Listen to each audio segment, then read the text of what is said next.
Hello, Marisa Johnson. Good to see you. Hello, Emma. Let's talk about your name first of all. So, we have a family member called Marisa, so it's very natural to me to call you Marisa. And it kind of bothers me a little bit that everybody else, especially the English, call you Marissa. How does that bother you? That's really. I try not to let it because you know people don't do it out of disrespect or anything like that. But I get called anything from Marissa to Melissa to Marcia. Take your pick. And it's lovely to hear you saying my name as it's meant to be said. And it's just also the spelling. The fact that my signature always shows that it is, Marisa. Mostly I get Dear Marisa with two S's. And Yeah. but it's a very, very minor inconvenience, and I suppose a price worth paying for being an implant here and having transplanted myself from my native country at the age of 20. I've now been here 50 years. Gosh. And yes, and I I hesitate to say it because I don't think I can ever say I feel English, but I do feel British and Italian. I'm dual, and certainly European. That's Mm. a big deal for me, being European. So it's Yeah. yeah, It's in so a good. interesting. I didn't know you were Italian. I suppose when you have a British sounding Johnson in your as your last name, people don't think of where the country is. So what I usually start these interviews with then is getting to know you a little bit of both in perhaps that background, the European background, but also in terms of your faith journey. There must be some Roman Catholicism in there. So can you talk us through then how you ended up in Quakers and in Britain? And obviously we've got a lot to talk about in terms of your role as trustee, which is where people know you from at the moment. But let's talk about you first of all, the person behind the role, if you like. How have you ended up in Quakers? Well, as you quite rightly surmise, I was brought up in the Catholic faith because there's hardly anything else in Italy, and I was in a particularly provincial southern southern town in the country. So, there wasn't an awful lot of choice there, to be honest. And my parents, when they were young, weren't particularly sort of keen to go to church. But one of my grandmothers that we lived very close to was very much a church mouse. So I used to go along with her, not only to Mass on a Sunday, but to the reciting of the Rosary, particularly at the time of elections when we would be praying with the intention that the communists shouldn't win the election. My That grandmother was originally from Croatia, and so she went through the war there, and she regaled me with horrible stories of the sufferings. And of course, Yugoslavia, Croatian Yugoslavia, became communist under Tito, and so there was this huge fear of communism and Tito and his people. And it wasn't until many years later when we actually met some other members of the families who had stayed in Croatia and were part of that community that we appreciated that, the perspective we got from my grandmother was very biased. But in any event, she was very, very, very keen for us to go to church, and we went to church with her a lot. So that's really where it started. And then when I got to be a teenager, and obviously a little bit rebellious, I sort of resented the controlling aspect of religion. But I never really moved away from wanting to be part of it. So it was almost like there was this kind of, it's a bit like with your parents, at that time, you kind of resist them and fight them, but actually you love them. And for me, there was a similar thing that I would criticize the church and what he was doing, but I would love being part of the community and, being, being in their fold. Um, so when I was 18 and then 20, I was learning languages, studying languages at university. So I started to travel a bit to, in aid of getting to improve both English and German. They were my main languages. So I spent time in Germany and spent time in England.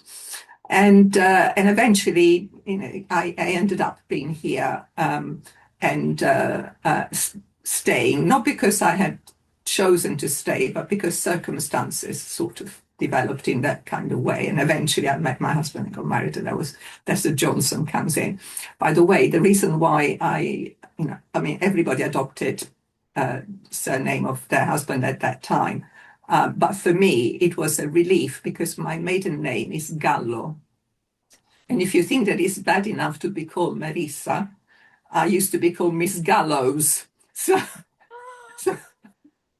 so getting rid of that was really quite a good step, incidentally.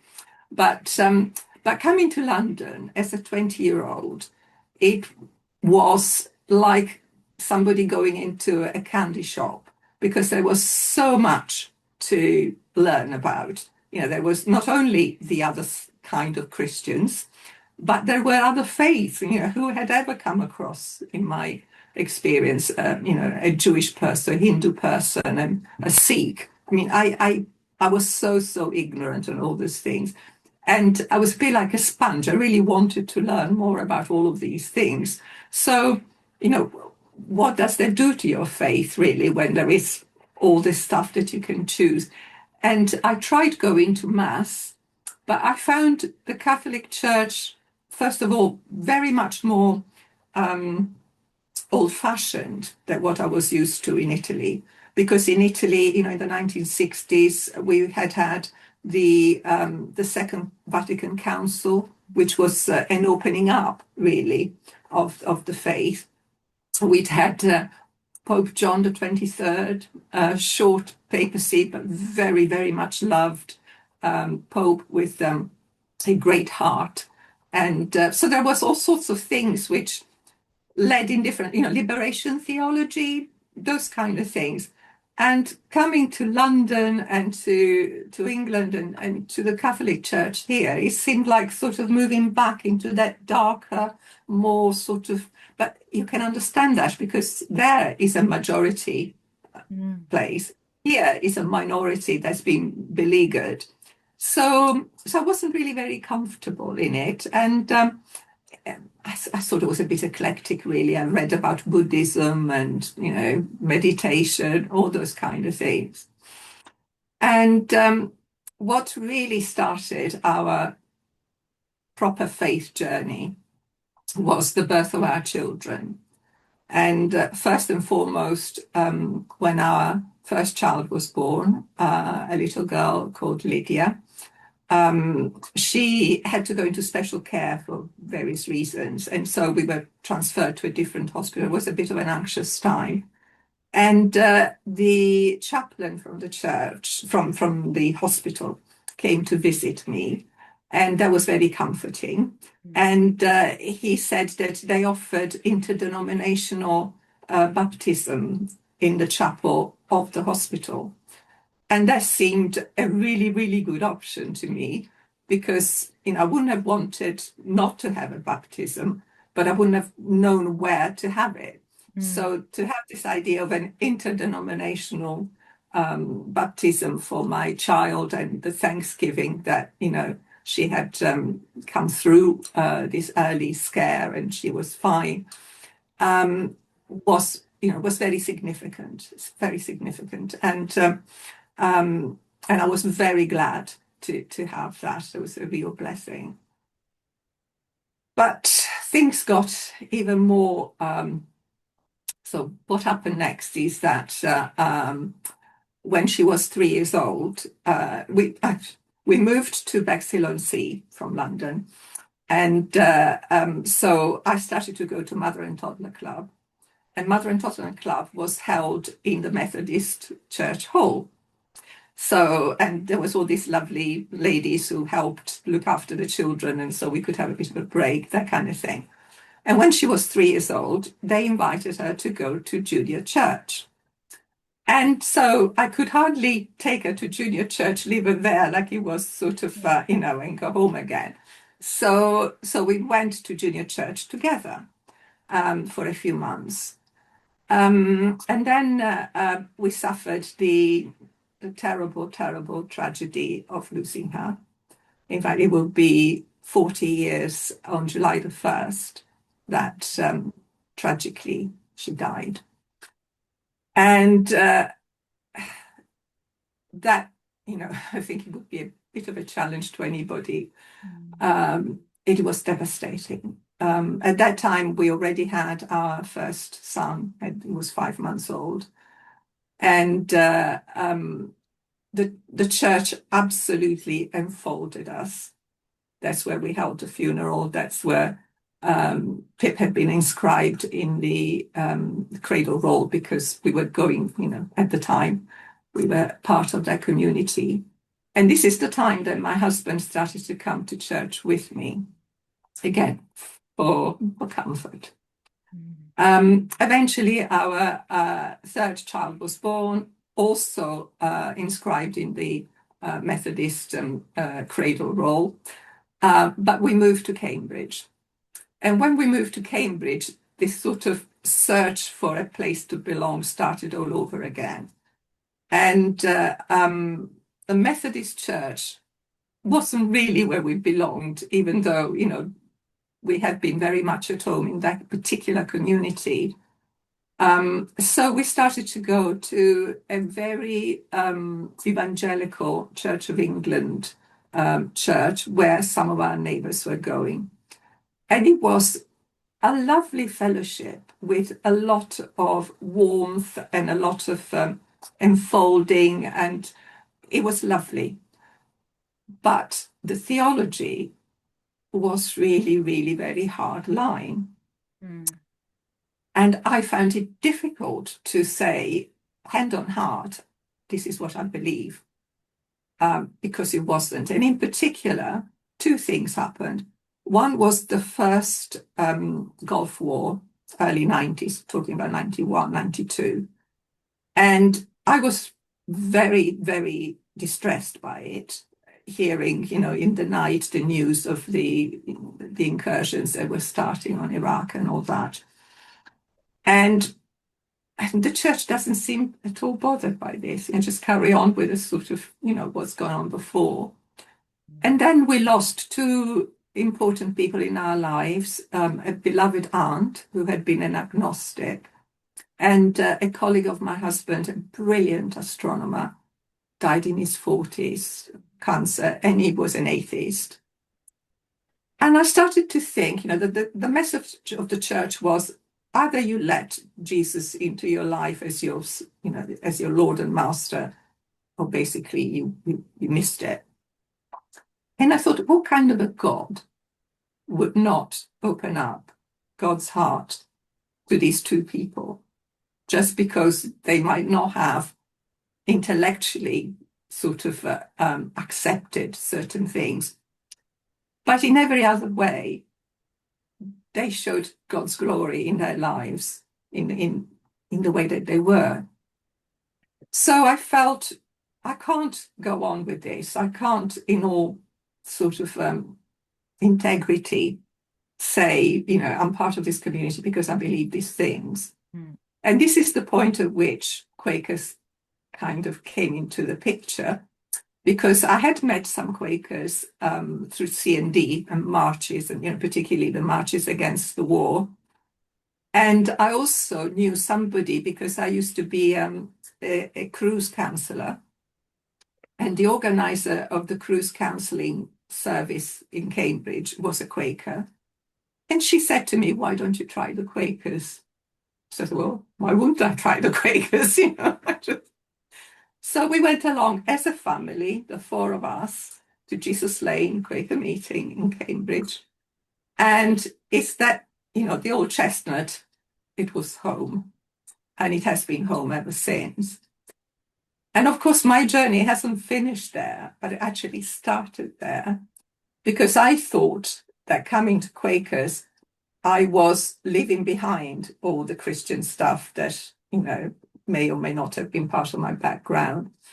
I used to have this postcard of the Walking Madonna by Elizabeth Frink. I don't know whether you've seen it. There is one of those statues outside Salisbury Cathedral.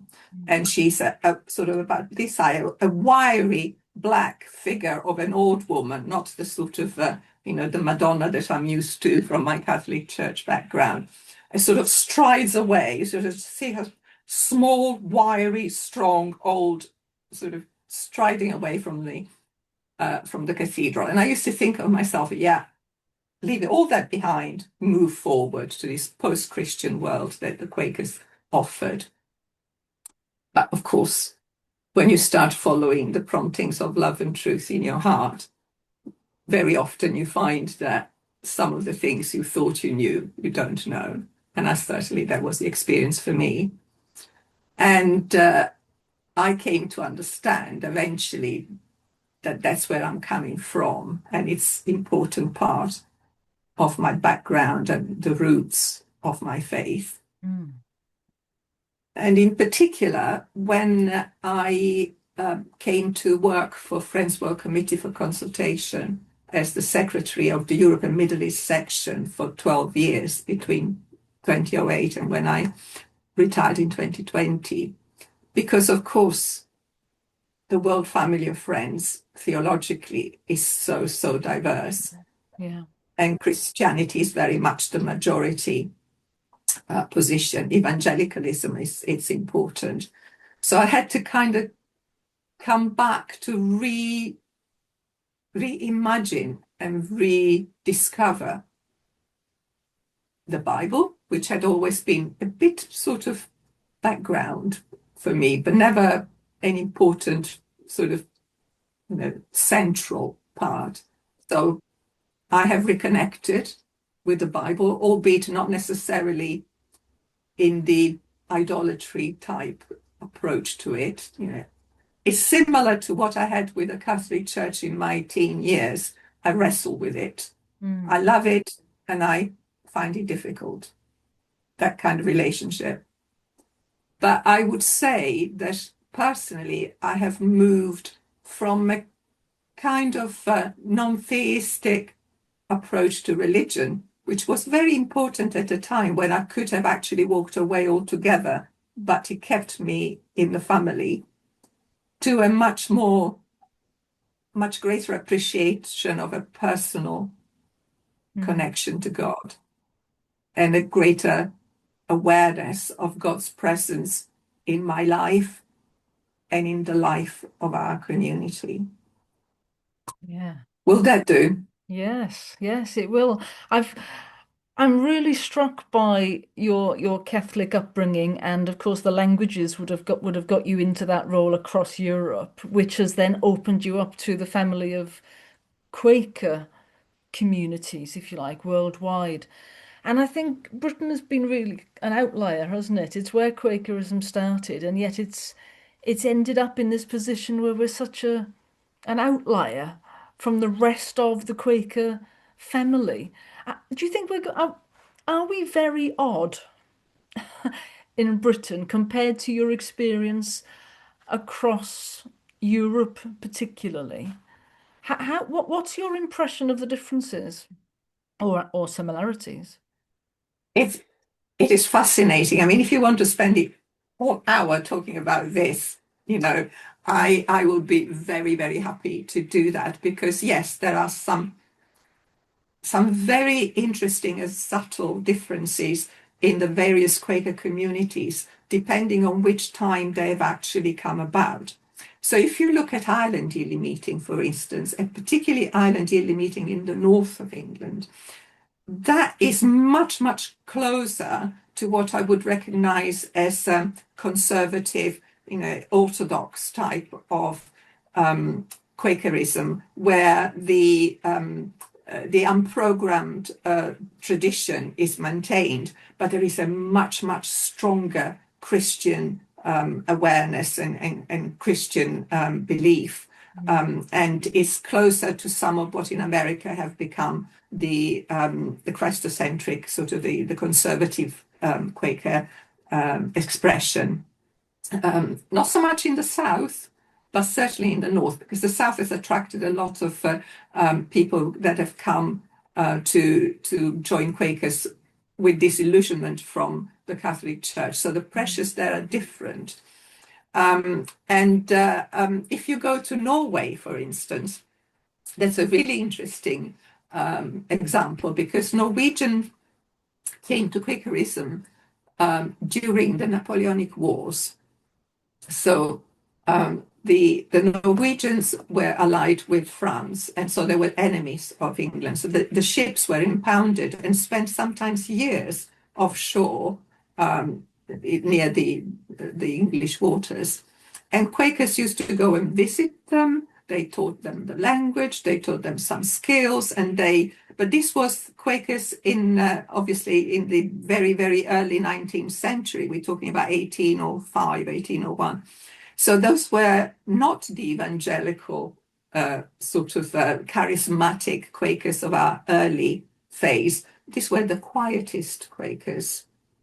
And so their quietism has actually remained a feature of the Quakerism in Norway. So depending on when people have come across Quakers, they have sort of retained some aspects of it that have been let go elsewhere. So in Africa and in Asia and in South America, there is a lot of evangelical friends, because they went as missionaries from the Northwest in particular of the United States went and took a particular form of Quakerism there. Pastoral, obviously. So very often, the question was, okay, let's try and figure out what it is that is essentially Quaker for for all of us. And I can say that just about anything somebody can say, oh, this is distinctively Quaker. I can say, well, I know somebody in Quaker who does it differently. I mean, even the fact that we have tables in most of our meeting rooms. You go to the United States and they say, "We got an altar in the middle of your room," and whether we use candles, whether we put books, which books we put in the middle. So the diversity is absolutely huge. But for me, that diversity is actually a wonderful gift, because we, in our own community, mimic the greater diversity that there is in the world at large. And if we can learn to live comfortably and lovingly, holding all these contradictions, then I think we really are a beacon of hope. And when it comes to Britain Yearly Meeting, yes, it is true that we have got to something that I think Ben Pink Dandelion has named ultra-liberal in our theology. But I think that's just a phase we are going through. I don't think it is going to be, the end of Quakerism, because anything that is alive will change. And as the Swarthmore lecture that we've had at yearly meetings so clearly put across, we have been everywhere and back again. And I think there is a road for us to still discover, to still be led. Because if we are truly following a spirit that is alive, then we can't just ossify it and keep it as it was. It's going to lead us elsewhere. And if you look at our young people, I think our young people are much thirstier for our original Christian expression and a more theistic expression than perhaps has been the case for the last couple of generations. Yeah. Well, I mean, I'm not at all surprised by that, because that there is such a richness and a depth to the Christian faith. And once you move away from that, it all becomes a bit lightweight. So I'm not at all surprised that is where we'll end up moving back towards. I'm just wondering if, in terms of your own faith, I mean, to have the death of your daughter, and that must have been, I mean, it didn't sound like it was a crisis of faith for you, but all of that heartache in the end pushed you into the church even more, and partly because of the community and the fellowship is what I'm hearing, and I think that's always what draws people back. It's the richness of a church community, which is like nothing else, I think, in its depth. But it's also the language, something that, I learned as a child. When this was the early hours of the morning, and she was in theatre, and I was in the chapel of the hospital. And the words that came to me were, Father, if this cup can be taken away from me, take it away, but not my will, but yours. Mm. Those words came to me because somewhere in the depths of my childhood, I had learned them. And even as I said those words, I knew that she was going to die. And it prepared me to accept the task that I was there to guide this child into the next phase of her life, so that it didn't really matter the devastating pain that I was experiencing. I had to hold myself together for that task that had been given me. And again, the strength to do that came from this faith root, the seed that had been planted in me. Yes. That found expression. Yes. And, for years later, and even now, I love the hymn, Great is Thy Faithfulness. Strength for today and bright hope for tomorrow. Blessings all mine with 10,000 beside. So the sense of being held, the sense of being guided, the sense of being trusted with the important job to do. When we had the funeral, obviously the church was packed, all our friends, neighbors, people came. And, Mick and I walked behind this tiny little white coffin. And I thought, there isn't a person in this church that would want to swap places with me. But I wouldn't want to swap places with anyone else, because I have been given this precious gift and task of having this child for 3.5 years. Mm-hmm. And, I'm doing what has been given me to do. I don't think I could explain that in any other terms but religious terms, and in terms of a deep sense of faith. It doesn't take away the despair or the pain or the tears. Even now, 40 years on, I feel it all. But I still feel the blessing. How old were you when that happened? I was 30 years old. Looking back now, it feels ever so young, I It expect. was. It was. And, I had never, apart from my grandfather, I had not experienced any death. And what made it, one of the things that made it difficult for me was that, again, some things cannot be explained. She was only ill for 48 hours, and it started like a kind of a tummy ache, vomiting, tummy ache. But I knew, I knew she was in mortal danger. I took her to the doctors twice during that day, in the morning and in the afternoon. And, they said, well, she's got a tummy bug, it's a big deal. And I desperately wanted to say, please take her into hospital. This is serious. And I stopped myself from doing it because I didn't want to be a nuisance. I didn't want to be thought, a neurotic mother or whatever. And then, of course, during the night, it became obvious that, this was serious, called another doctor who came and sent us to hospital. And of course, by then it was too late. She had a peptic ulcer of the stomach, which caused peritonitis. And this was virtually unheard of in a child so young. So everybody was totally, but, unfortunately, it was too late to save her. And I've lived with that guilt of not making a fuss, not standing up for what I knew.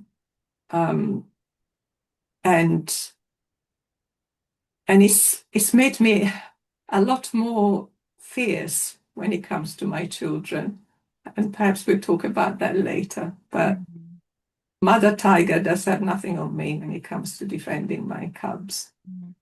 And of course, women are silenced in many cultural ways. Even if we don't have the legal restrictions that perhaps generations past had, there's cultural pressures, and 30 years ago, 40 years ago, it was worse than it is now.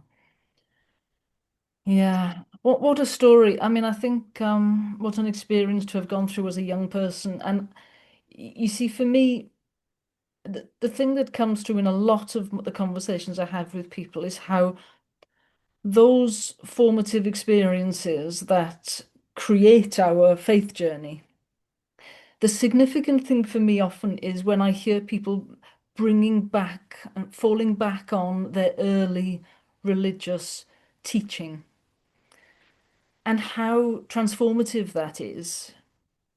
So, and that is one of the reasons why I think the Christian story is just so amazing. And I've started to, like you, I don't know if you would agree with this. I went through a non-theistic phase, but I've realized more and more that Christianity does have something unique. And I've gone through a universalist phase and I've come to a kind of a more, there is something uniquely special and amazing about the Christian message. And I'm not really clever enough or educated enough to articulate it. I just know. And I've become more and more convinced that I am the way, the truth, and the life is deeply, deeply meaningful. Yes, I do agree that, I mean, for a start, the universalist thing, of course, it's not just about, you know, all faith, any faith. The universalist thing was what answered my anxiety about what happens to people that may not believe. Because, if God grace embraces all, then those people are embraced as well. So it is actually a Christian concept. And the other concept that, became very important to me, again, from my Catholic background, is the communion of the saints. This idea that all life, whether it is in the present or whether it is in the past and gone, is actually together. And it's been hugely consoling to me to think that in that thing that we call eternity, whatever that means, my daughter and I are actually together. The fact that I am currently in a dimension where, we are separated, Mm. actually nothing, because in eternity, whatever it means, we are together. We both part of life. And to me, the idea is it's hugely important. Communion of the saints, something that's a bit obscure. I'm sure many Quakers will sort of look at me askance if I say that. Well, what does it mean to you? Say a little bit more for someone who doesn't know what that means. I mean, Well, the communion of the saints is the idea that all people of faith, whether alive or whether they've passed on, are part of one community. And therefore, there is no separation. And that to me is really very true. I mean, I don't necessarily believe in a literal afterlife, and I don't need to believe in that. All I know is that life with a capital L is, and I'm part of it. My daughter is part of it, albeit her little time of being in this dimension is already finished. Mm. My whatever. It's all encompassing, all holding. And to me that is beautiful and hopeful. Yeah. And it makes this life worthwhile. And it makes loving worthwhile because nothing is ever lost. Yeah. And one of the things that I read years ago was that if you think about the word eternity, timelessness is an interesting synonym for that, and that we all exist in life. And it's made me think while you've been speaking about for me it makes perfect sense why religious people are happier. That makes perfect sense. And I suppose one of the things that I wanted to ask you is around the Holy Spirit. So I, my understanding of the theology and the theological differences between Quakers and the Catholics is that while the Catholics believe in the ultimate, the word from the Pope, Quakers are really focused on the Holy Spirit, and then perhaps the rest of the Protestants are focused on the book. That's as simple as my theological understanding is. What if I asked you, have you been baptized in the Holy Spirit, which is, I think, the Quaker term of old? What would you say? I would say that, when I was a baby, I was baptized with water. But when I chose to throw my lot in with the Quakers, is when I received a spiritual baptism, which does not have an outward form, but Mm. is what governs my life. Um, and it's not just, about Sunday worship.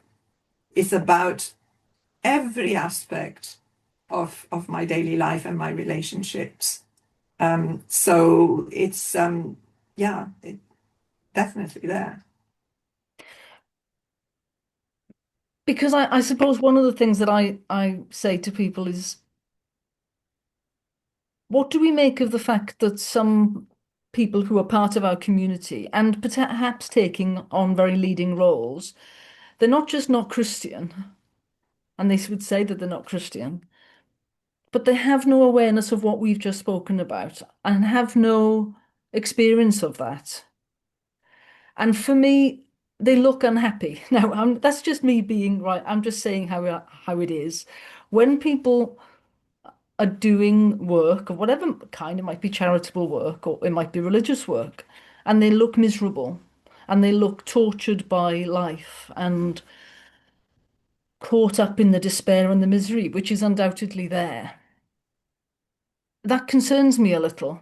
And I suppose what one of the points that I want to make is that when people have had an experience of the Holy Spirit and they're baptized and bathed in it and are tapping into this, you know, eternal life force, whatever words you use for it, there is a life-giving energy and joy to that. And it worries me when significantly visible people look miserable and not imbued with this life-giving joy. Can you see where I'm going with that? And I mean, I know people will say that I'm judgmental, but when people have got very significant roles in a religious context, like speaking on behalf of Quakers in Britain, which actually you need to as well, it feels to me a really important thing. And I think in Britain we've lost that confidence. And I suspect across the world group of Quaker churches, they haven't lost that, I suspect. And that we are, because we're so ultra liberal, because we're so post-Christian, we don't even expect of our role holders and our staff members to have been baptized in the Holy Spirit. I'm sorry about that. I'm regretful that that's the case. Well, I take a slightly different line on this because I think there's a lot to do with temperament and the way people are and cultural norms. Again, it's difficult to judge what somebody else's experience is on the basis of our own sort of temperament and what we kind of experience or notice.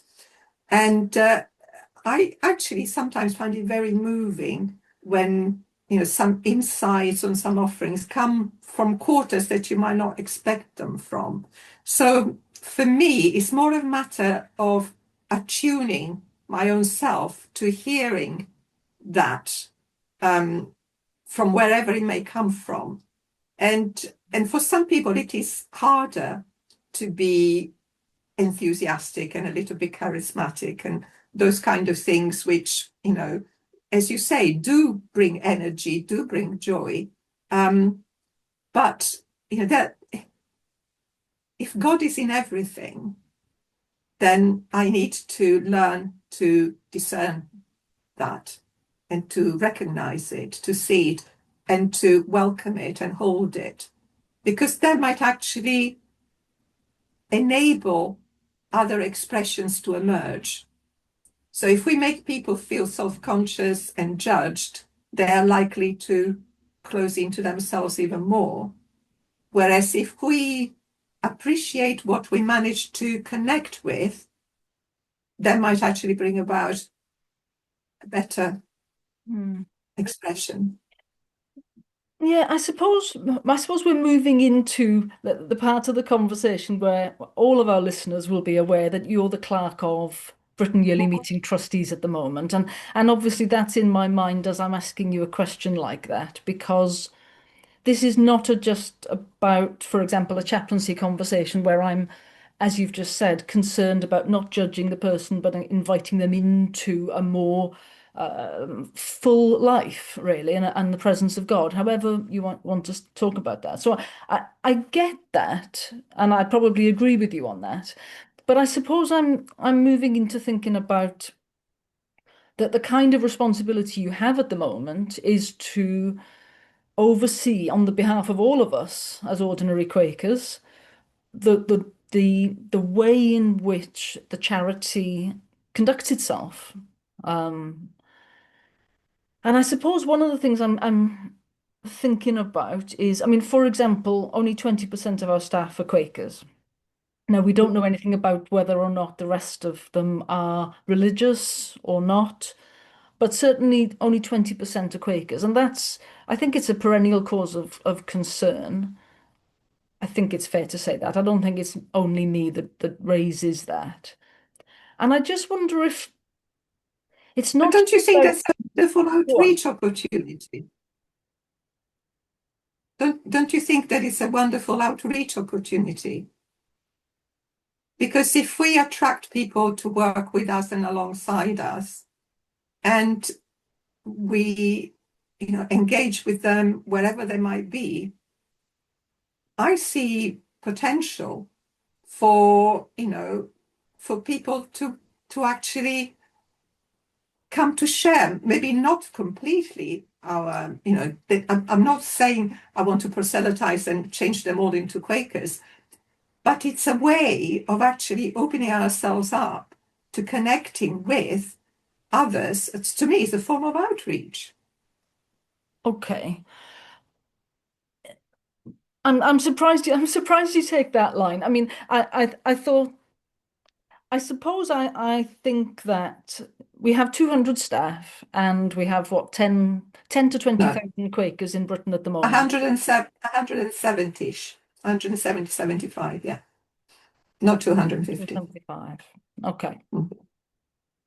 Um,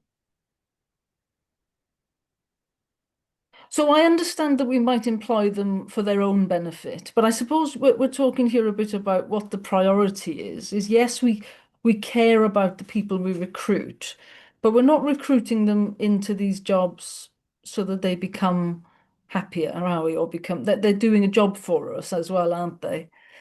So I'm surprised Absolutely. you're valuing their potential growth to work with us, whereas I suppose I would say that our first responsibility surely is to have people who are spiritually and theologically in line with what our organization is. Surely that's the right way round. Well, oh, Emma, we've just come to the conclusion that we are hugely diverse.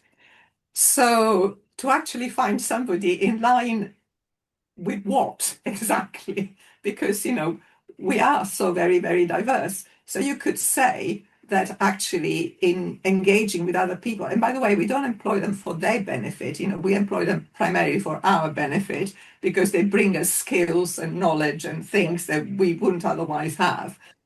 But that relationship is a very, very important relationship because if people have a good experience of being employed by Quakers, surely that makes a difference to how they themselves will respond more.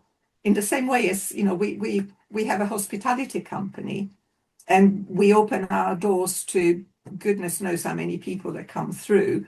And that's really because we need that money. But at the same time, it's an opportunity to say, okay, we got something to offer here that some people might actually look at and say, I wonder about that, and become a little bit more engaged. So there are some what I see them as opportunities, and we can learn from them quite as much as they can learn from us. Well, if I can just press that a little bit more, I mean, I take your point about the hospitality company, and that people are drawn across from Euston and they come in and they have some wonderful coffee, etc., and they see the style of operation and our values or whatever, and they see that. I understand that, but I'd like to just push you a little bit further on the staff issue because you are the clerk. So this is me kind of poking this a little bit more because it's Mhm. something that really bothers me. And I suppose one of the things is that we end up with a very simplistic approach, a simplistic faith at the heart of our organization.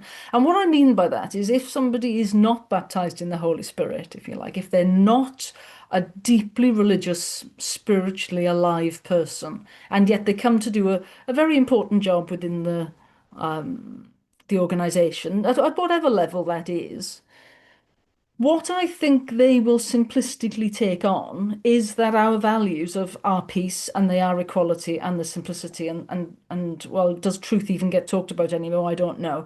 But but it will be very simplistically reduced down into our values. And I hear some of the clips that get put out, and it's all about, well, we have those values.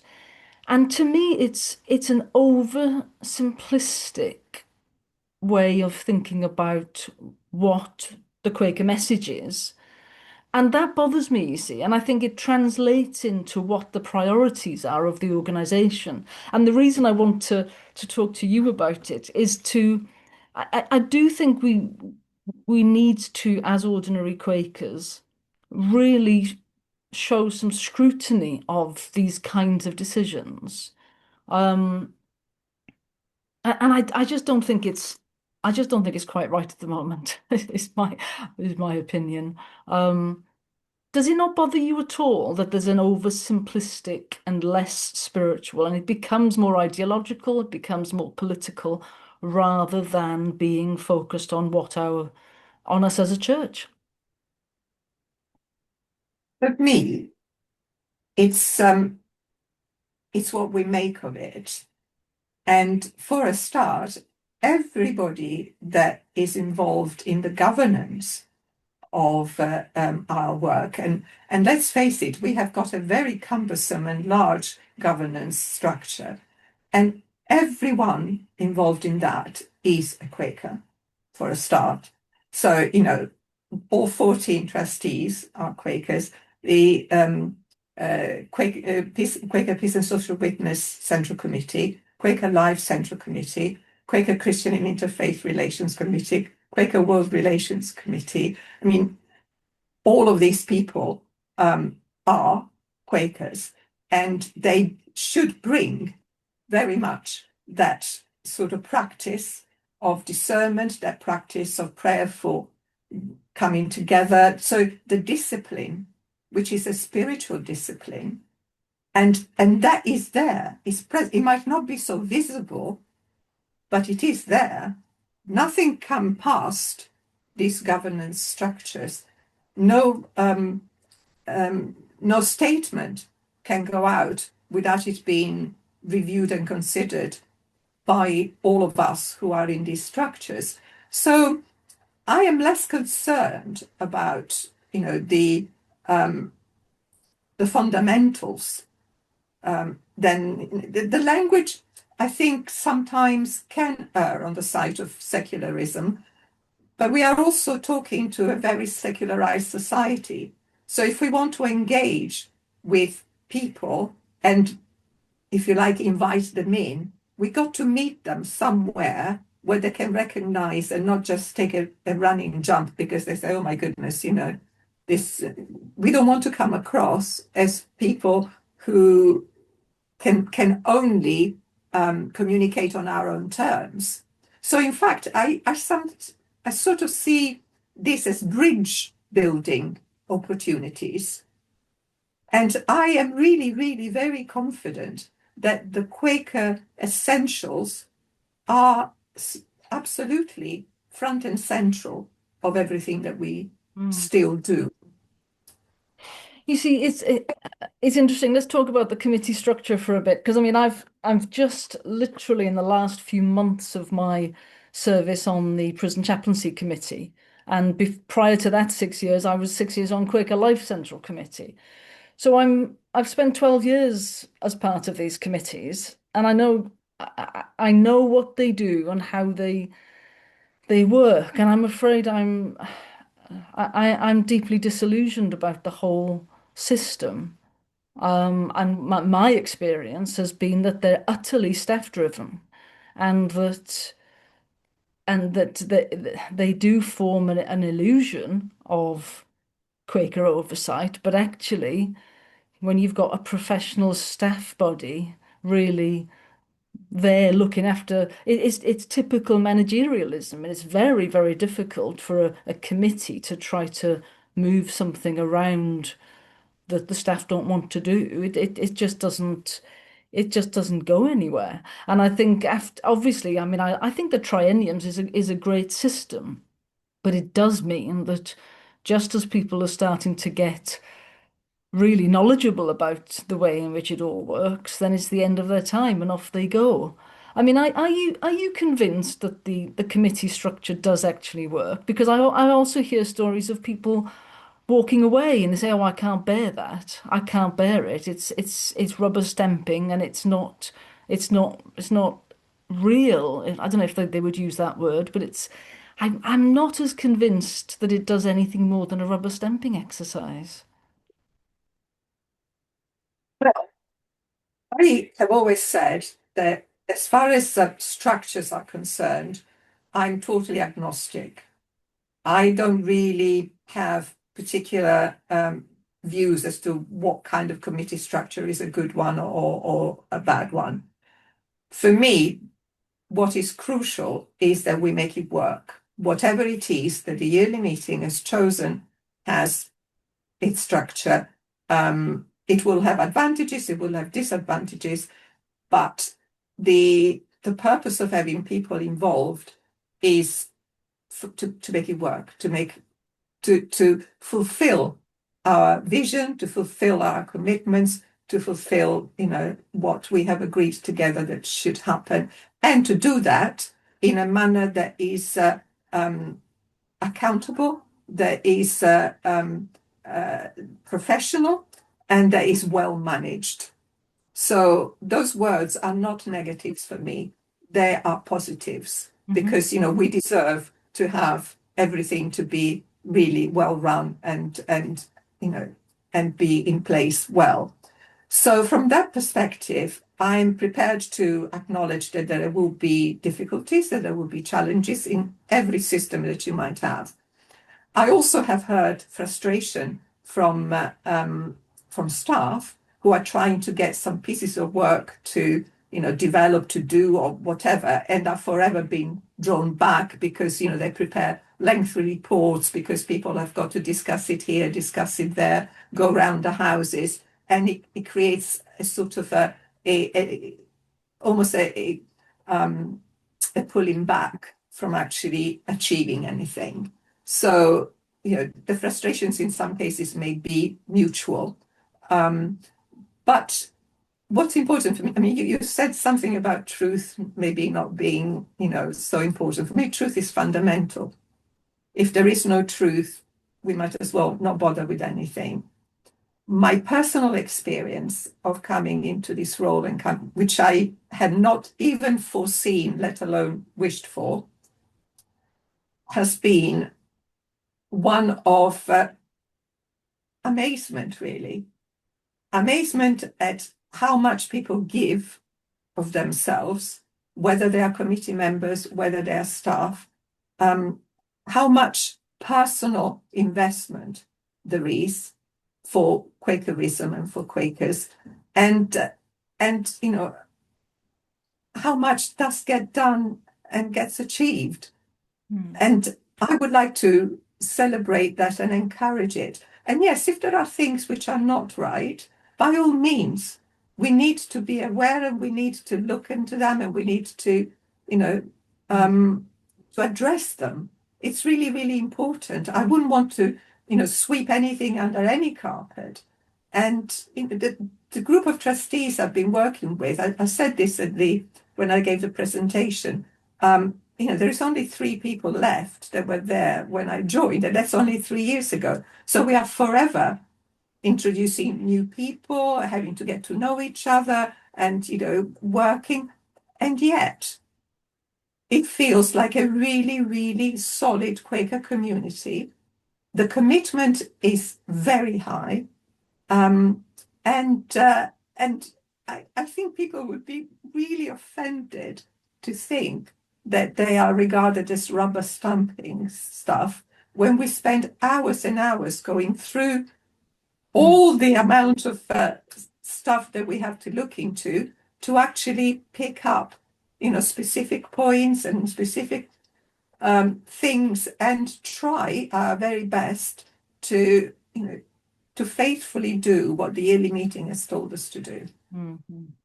Well, I mean, I don't try to give offense, but if people are offended, it's simply how it is. I mean, I want to talk a little bit about prison chaplaincy, and before I talk about, I mean, I talk a lot about that on this channel, but I want to just give an example because it is the most heartbreaking thing to me.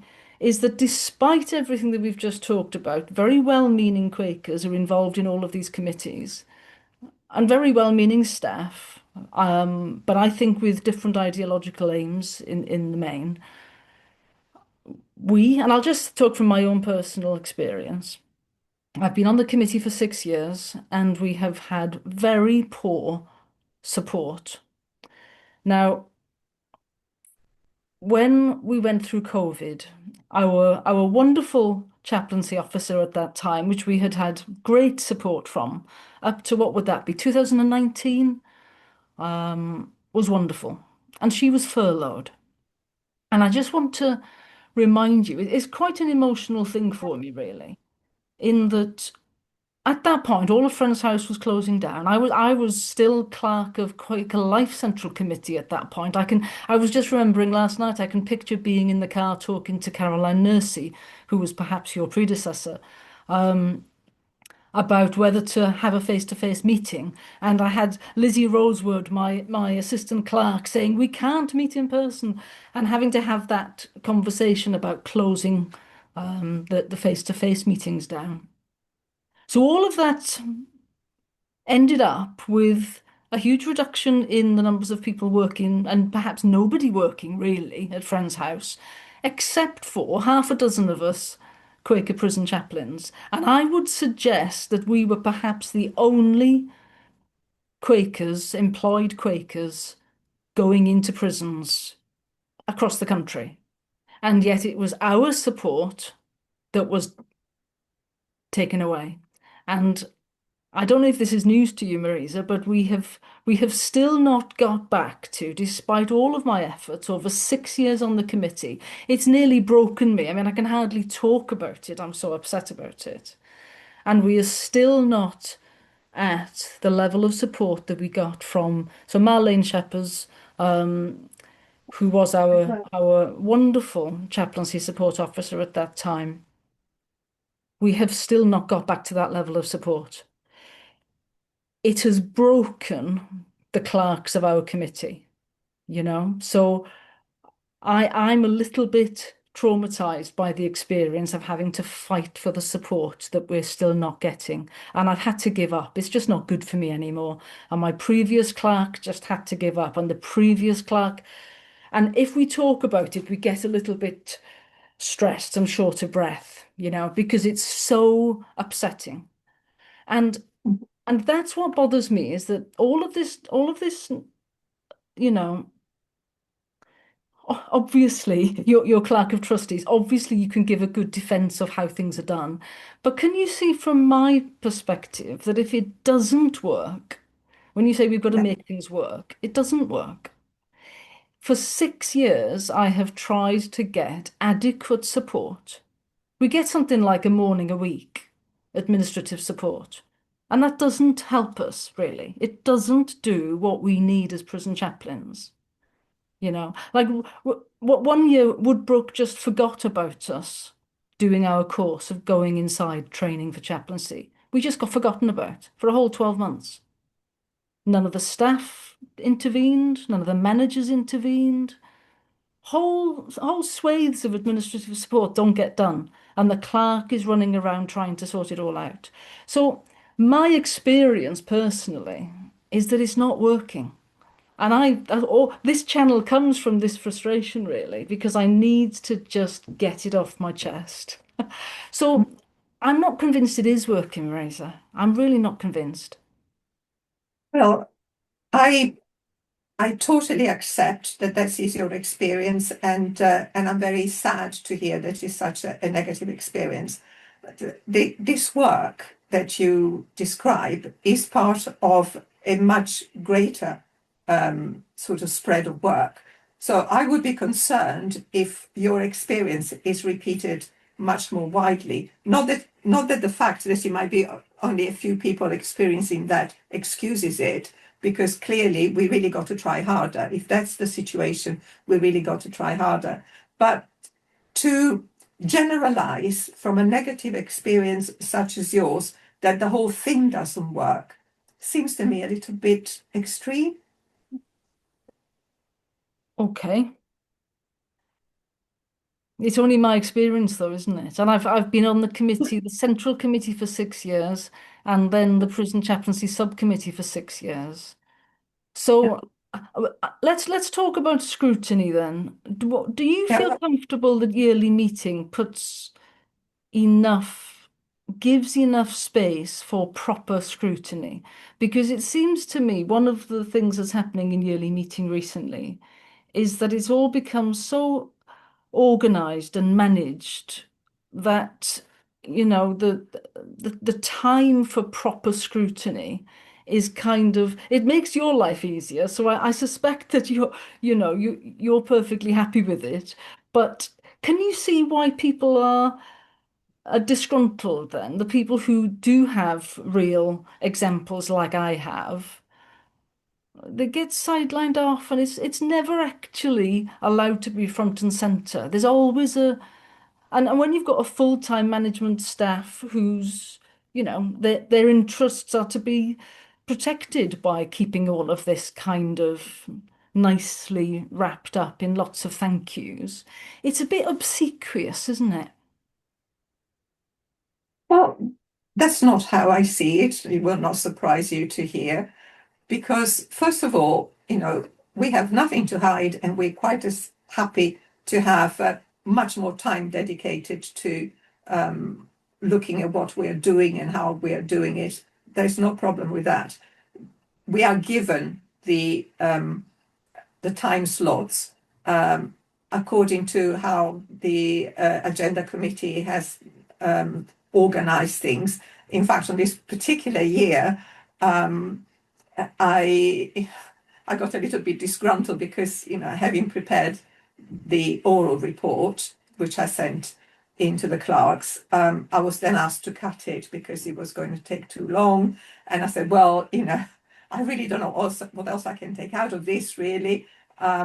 Because, frankly, we want to showcase what we are doing and we want to make sure that people are happy. It's worse for me to have that sensation that, we are trying to, we have got absolutely nothing to hide. Why would we want to? What is in it for us? Because that's the other thing that I have a, somewhat disgruntled view about, that somehow people get appointed to serve the yearly meeting in this way. But then once we are appointed, we become a kind of elite that wants to run things in a particular way and cut everybody else out. Nothing could be further from the truth, because, as I've just explained, we change continuously. There are always new people, but we come with all sort of good faith to do a job, and then we are forever feeling that we are under suspicion. And that is not very good either. So, the Yeah. yearly meeting appoints us, then it has to trust us, and it has to uphold us, and it has to encourage us. Otherwise, we'll end up with nobody wanting to do it, because frankly, who wants the hassle? So it's really important that we have a healthy relationship between the yearly meeting and the people that are asked to do particular jobs and particular roles. Otherwise, we end up, being completely at odds with each other, and that's not good for anyone. We put our minutes of all meetings in the public domain. They are on the website. Anybody can look at what we're doing. Where there are issues such as the one that you have put to me today, we much rather know it in advance and try to ask questions and see whether something can be sorted and get reports about what has been done or not been done about it, than just being confronted with it in the middle of a yearly meeting, for What, instance. what what would you suggest then? If I wanted to next year raise this and I'm no longer part of the committee structure, even though I've been for 12 years on the committee structure, I've been trying to proactively, carefully, cooperatively steer this in a more support for prison chaplains. I've utterly failed. I have utterly failed over 12 years. And I now want to make that case and challenge, well, you'll still be in position next yearly meeting. What should I do? What would you suggest I do so that I can properly raise this in a way that is helpful? Hang on a minute, you just said 12 years, but then earlier you said you had very good support through Marlene, and she was there until 2019, 2020 at the latest. Yes. So Okay. So so 6 years on so the you know what? committee, and then what are we in 2000? So seven years since Marlene has stepped down. Yes. Yeah. Okay. I can well, first of all, I'm not unaware that there have been issues around the support that the chaplaincy receives. It has been raised. It is something that is being considered. There have been staffing issues. No, obviously you don't expect me to talk about those No. on a channel, but it's not like nothing has happened behind the scenes, or that people are either unaware or don't care about the issues, because I had already heard about it, Mm. and I do care that if there are some difficulties, those difficulties are also real and need to be taken into Yeah. consideration. There may be resourcing issues, there may be staffing issues, there may be all sorts of things. So it's sometimes it's a question of having to balance all sorts of different things at the same time. And it's not to say that what you are trying to do is not perfectly legitimate, and that, I very much wish that get to a place where you are more comfortable with what you're wishing to see. But it's not a question of not caring about it or not wanting to know about it at all. Yeah.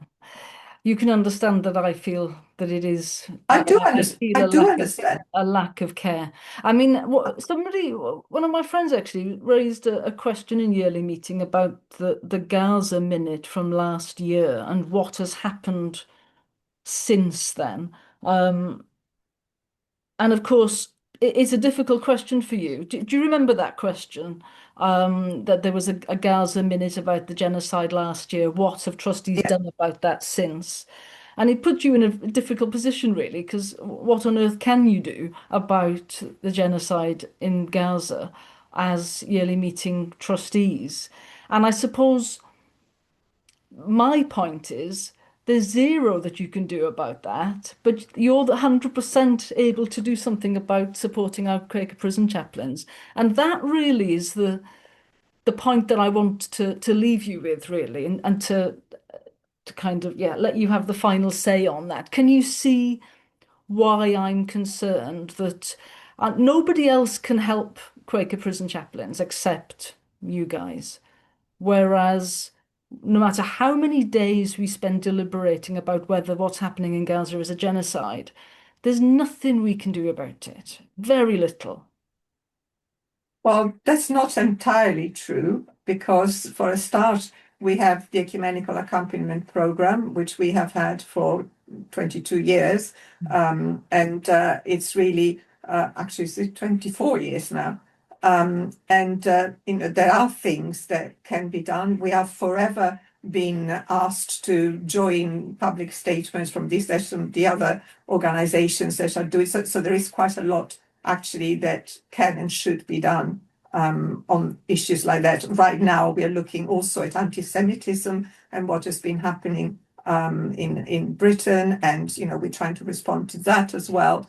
And if we are absent from the scene, it gets noticed. So we need to be prepared to actually have got a presence on those big issues. And there are lots and lots of friends who care passionately about those things as well.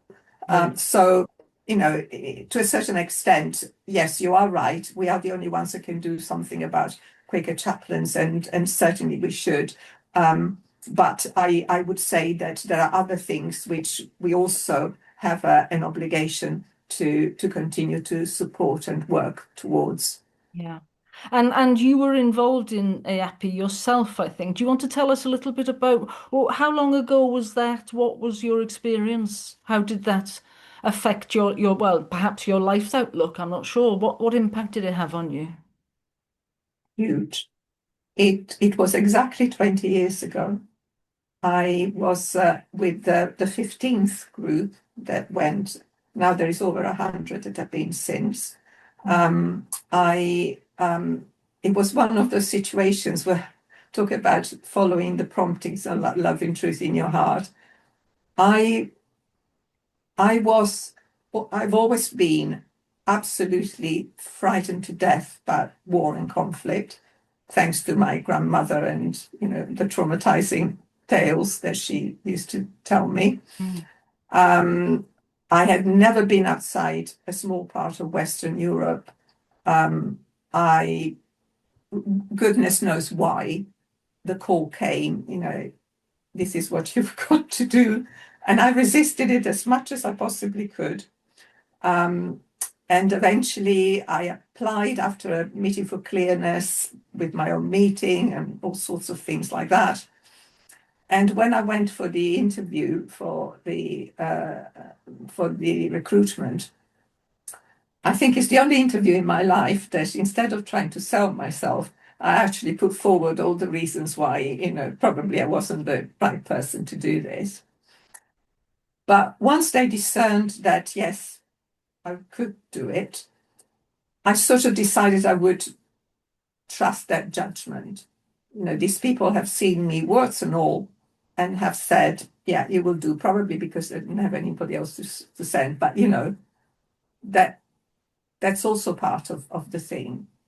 And once again, having very, very reluctantly um, put myself in harm's way, it's amazing, first of all, the support and the professionalism of the preparation that went into it, educating us to stuff I had absolutely no idea about, preparing us really to a very high standard and looking after us whilst we were there.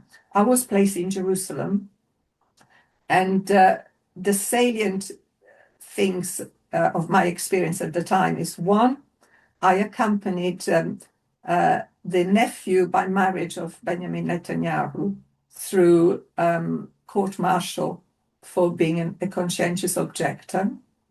Had served 2.5 years in prison, and I managed to get a lot of supporting documents from our Quaker United Nations office in Geneva on the conventions around conscientious objectors and all the things which helped to get his case finally closed. And that was a hugely interesting experience. I was there at the time of the Danish cartoons of the Prophet Muhammad, if you remember that big scandal, which caused a lot of problems on the ground. All the Danish EAs, my roommate was Danish, and had to be sent back home quickly.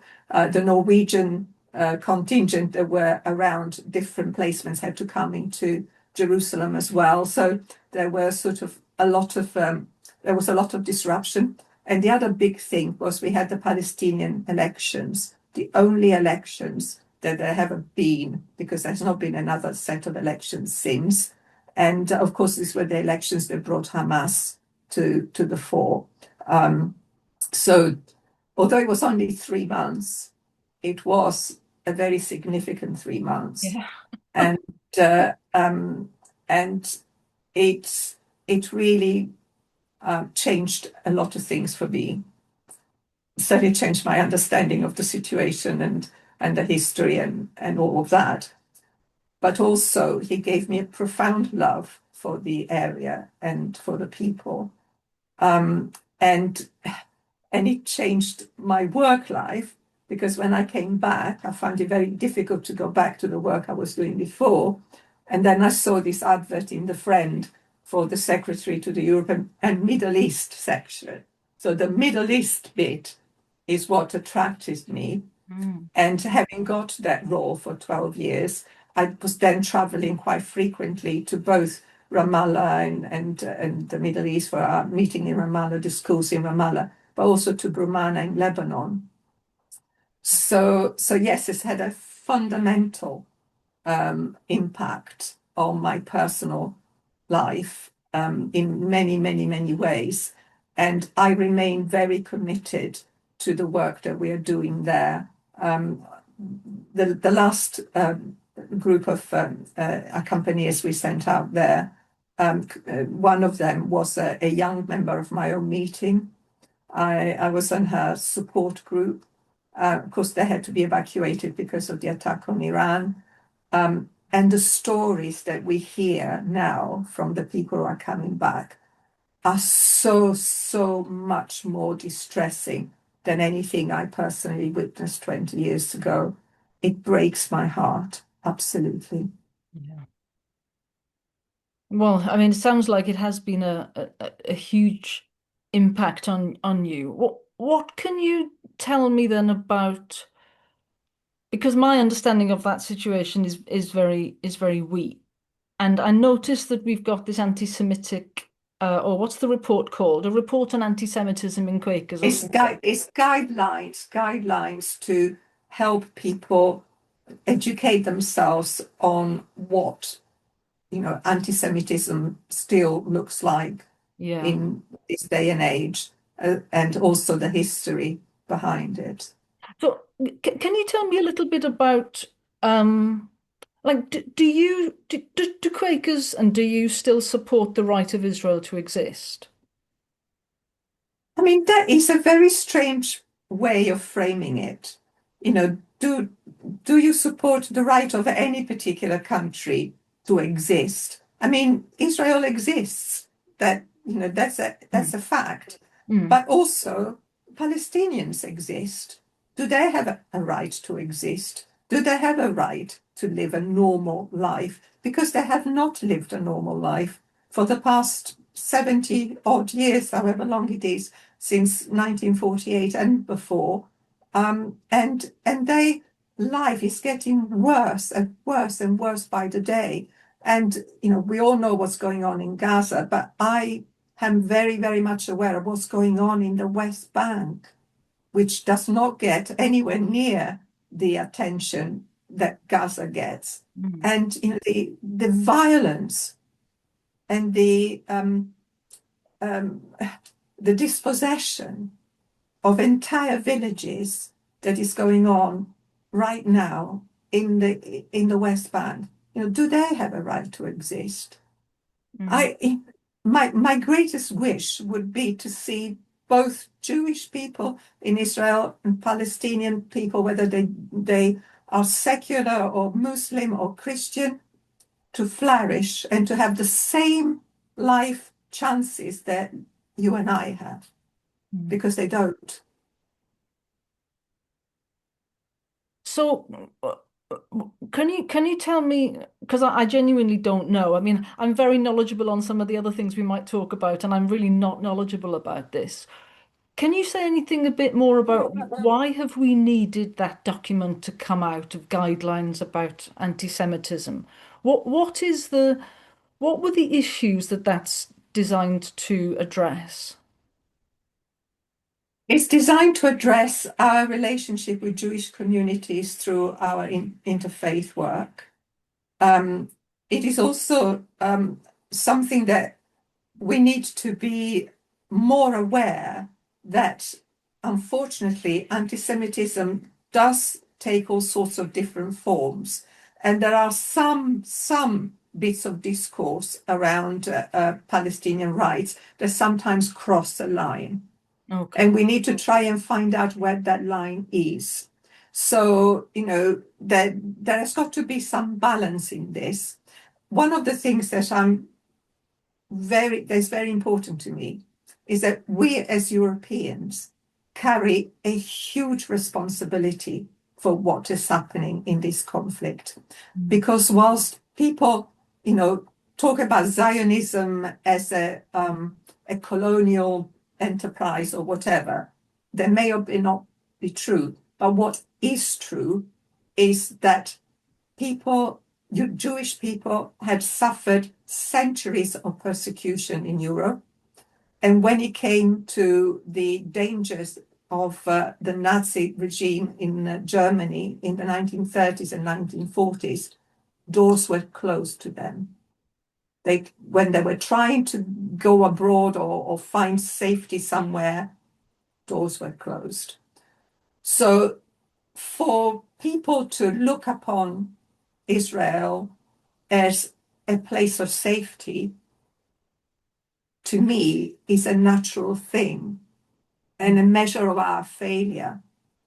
The fact that it wasn't a land with no people for a people with no land is another tragedy, Mm. because the Palestinians did not deserve what consequences that has brought about. So I find it very, very hard to say anything about the situation without starting from the acknowledgement that we are responsible for what's going on there. It is what we have done to Jewish people that has caused that traumatic necessity place of safety, for a place of refuge. So the very least we can do is to make absolutely sure that contemporary Jewish communities in our own country Mm. can feel safe. Yes. That's absolutely minimum. Of course, it's all very complex because, people with Jewish roots in this country will have connections with people in Israel. They will have family there. There will be different narratives. It is complex. But the bottom line is safety and justice for all. Well, thank you for that. I'm simply not informed enough to be able to, to offer any of my own opinions on all of that, really. But I think people will have appreciated you stating that and to state your own background in it. I wonder then if we can, thinking about those kinds of difficult conversations, the type of conversations that crop up in yearly meeting. And I was really struck by this yearly meeting just gone in 2026, where we've had a whole focus on trying to have difficult conversations and building bridges, um, and having conversations, and difficult conversations, really. What did you make of the whole theme, and how did you feel yearly meeting achieved some of its goals, if it had goals? What were your impressions? My impression was that those kind of sessions are really very difficult to record and to know what to make of. I thought the clerks had done a very, very good job of trying to encompass the whole that was being offered, which was sometimes contradictory, which was sometimes, sort of quite difficult to make sense. But they were trying not to lose anything, and that's to their credit. Um, I was a little bit amused that in a session that was about finding common ground, we managed to spend an inordinate amount of time deciding whether to include or not include a particular quotation and whether it was from the Bible or whether it was from a hymn and what he said. So, when we can get stuck into those kind of rabbit holes, you sort of wonder, is there any hope? But yeah, so I think we held up a mirror to ourselves, and what we can see is a bit messy. But I think that's the reality. We talked about truth, and that's the truth of the matter. That's interesting. Can you just say a bit more? You said we held a mirror up to ourselves and it's a bit messy. So you were saying that you felt that the session was messy in the sense that of a lot of different um types of ministry, and that the clerks were trying to get all of that in without losing any of it. Um, you see, well, as I ministered, I don't. I'm not quite sure that that's what the clerks need to do, is to put down a list of all of the different bits of ministry. And I have a different impression from you as well about that um, amazing, what was it, about 20 minutes around the hymn, Dear Lord and Father of Mankind, and whether the still small voice is the only way in which we hear God, and is it also in the earthquake? And I would know it's not in the earthquake, but is it about staying in the earthquake, wind and fire, and hearing the still small voice coming through? I thought that was fascinating because I think it was emblematic really of where we are. So maybe we're saying the same thing. You would say that it's a bit messy, but I thought it was quite a helpful thinking through together of just what that biblical truth is and what it means for us in 2026. Because the still small voice is clearly a big theologically important thing for Quakers, isn't it? So my impressions are different from yours, but what when you say it's messy, what is messy about us? The messy is a negative thing. I think it's a descriptive thing.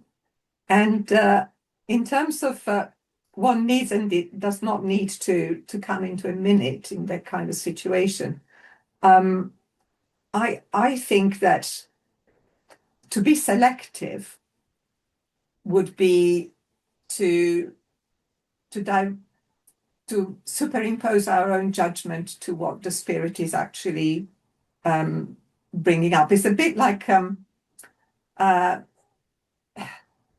you know those fields or where there is gas bubbling out from holes here and there and everywhere, Yeah. and and I think that is the kind of image that comes to me, that it's everything has got its own place and it's got its own purpose and it's got, you know, but when we receive it, it can be a bit confusing.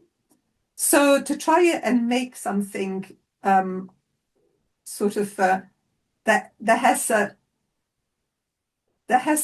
narrative to it that is both truthful but also has some logic and sense in it, it's really quite a difficult task. And it's different from when we're making a decision about something, because we weren't deciding what is the right thing here. Mm. We were simply collecting these very, very disparate voices. It's a bit like speaking in tongues, isn't it? It's just all bubbling up. And so, yeah, I mean, we could cut it down and just simply say we have done this and draw a line under it, or we try to get Well, some of the flavor of it, which I think they did very well. hmm. Well, I mean, as I ministered, and I still think it's important now, is that the session afterwards, if I remember correctly, where it was much more a free flowing, allow more people to minister, and to get those, the diversity of voices speaking, and so that it's all kind of washing over us, and it lives on in our hearts and in our minds and in our conversations. That's what matters. And I suppose what really bothers me, and it still bothers me, is where there's this rush to write things down. It means that both the quantity of ministry and space left for ministry together, worship together, is minimized, because all of this time is spent writing a minute, which I don't think is helpful. And I think we're in danger of quite honestly people gaming the system. I mean, what I see evidence of is people learning to minister at particular times that they're going to get heard, and then those words end up in minutes and then end up in the epistle. And I like I say, I think there's a bit of naivety perhaps and a little bit of gaming going on by by some people, which it bothers me really. And I think the yearly meeting as a whole needs to reflect on that, of just how we can try to choreograph and manage the situation and closing it down and having all of this, you know, control by the clerks. So nowadays there's a lot more of that, we may hear more ministry, and then it's all quite slow, isn't it? Um, but I feel like it's still being gamed by people who for ideological reasons, actually. And I think we saw that again this time, which I just think is, if that's what people want to do, then that's up to them, I suppose. But I do think there needs to be a little bit, I don't know, appreciation that the way in which we run yearly meeting at the moment can be gamed by people. You're going to say I'm going to offend lots of people by saying that again, but I'm thinking how random actually the whole process is.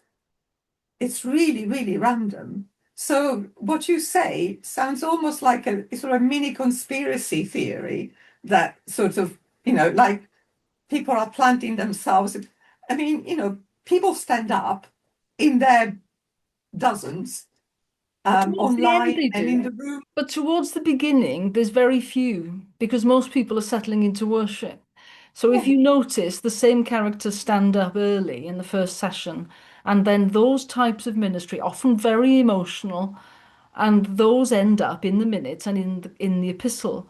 And it's really quite obvious once you see that mechanism happen, and you can see in people's accounts, I've once I've said this to friends, they send me examples of people being coached on how to be seen in yearly meeting and how to be called, So it's, and Well, I don't want to be a conspiracy theorist. I'm just saying the reality is that this is how yearly meeting happens.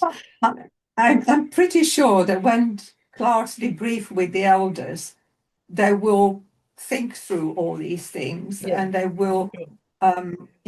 wonder how they can make things more. Because again, I Yeah. trust Yes. that the clerks and the elders are as led by the Spirit as you and I are, and they're doing an incredibly difficult job.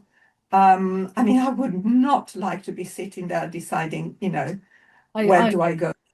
Yeah, I agree. And uh, yeah, So let's focus on that particular issue, which is then about difficult conversations. That I think is what yearly meeting was trying to do. I only just yeah, saw today, when I pulled up the annual review from 2025 is the one that came up, and there's a picture of me on it and my partner Iona talking to Rajan, and we'd just given him a hug as we'd arrived. And this wasn't this 2026, it was last year, 2025. Um, and I just thought that's really quite a meaningful image in the sense of people will know that Rajan and I don't agree on plenty of stuff. But the fact is, we come to yearly meeting and we hug and we talk and we're in community together. And I suppose that mm, was a lovely image of people being able to talk even where they disagree. Are we getting are we getting to a point where we can have difficult conversations within Quaker communities? I don't know. And it depends what it is that we disagree about. And, the elephant in the room is the elephant in the room. And if we're going to talk about that, I I know that we will continue to talk in the same spirit of loving generosity that we have been experiencing so far. But I doubt very much that we will find really something that is common ground Well, in that. let's explain a bit of background because some people might watch this and they haven't got a clue what we're talking about. Um, so let's state it quite plainly then. So, a couple of years ago, I did an article in the Friend with Fred Langridge, and in that, which is anybody who wants to Google my name, that's one of the things that comes up. And in it, I say something along the lines of, I believe that biological sex is important and immutable, and and then Fred says something about, I'm a trans man, and um, I forget what else Fred says, but we basically announce ourselves and that we're in conversation. And this was about 2 years ago. And since then, I suppose the more recent thing that's just happened is so there's a small group called Sex Matters to Quakers, which are um, that's a kind of a network really of Quakers across the country who believe similar things to what I believe. And then there's a group called Quaker Rainbow, which has gone through many iterations, started out as lesbian and gay homosexual fellowship. No, Friends Homosexual Fellowship was how it started, and it became the Quaker Rainbow more recently. And those two groups don't talk to each other.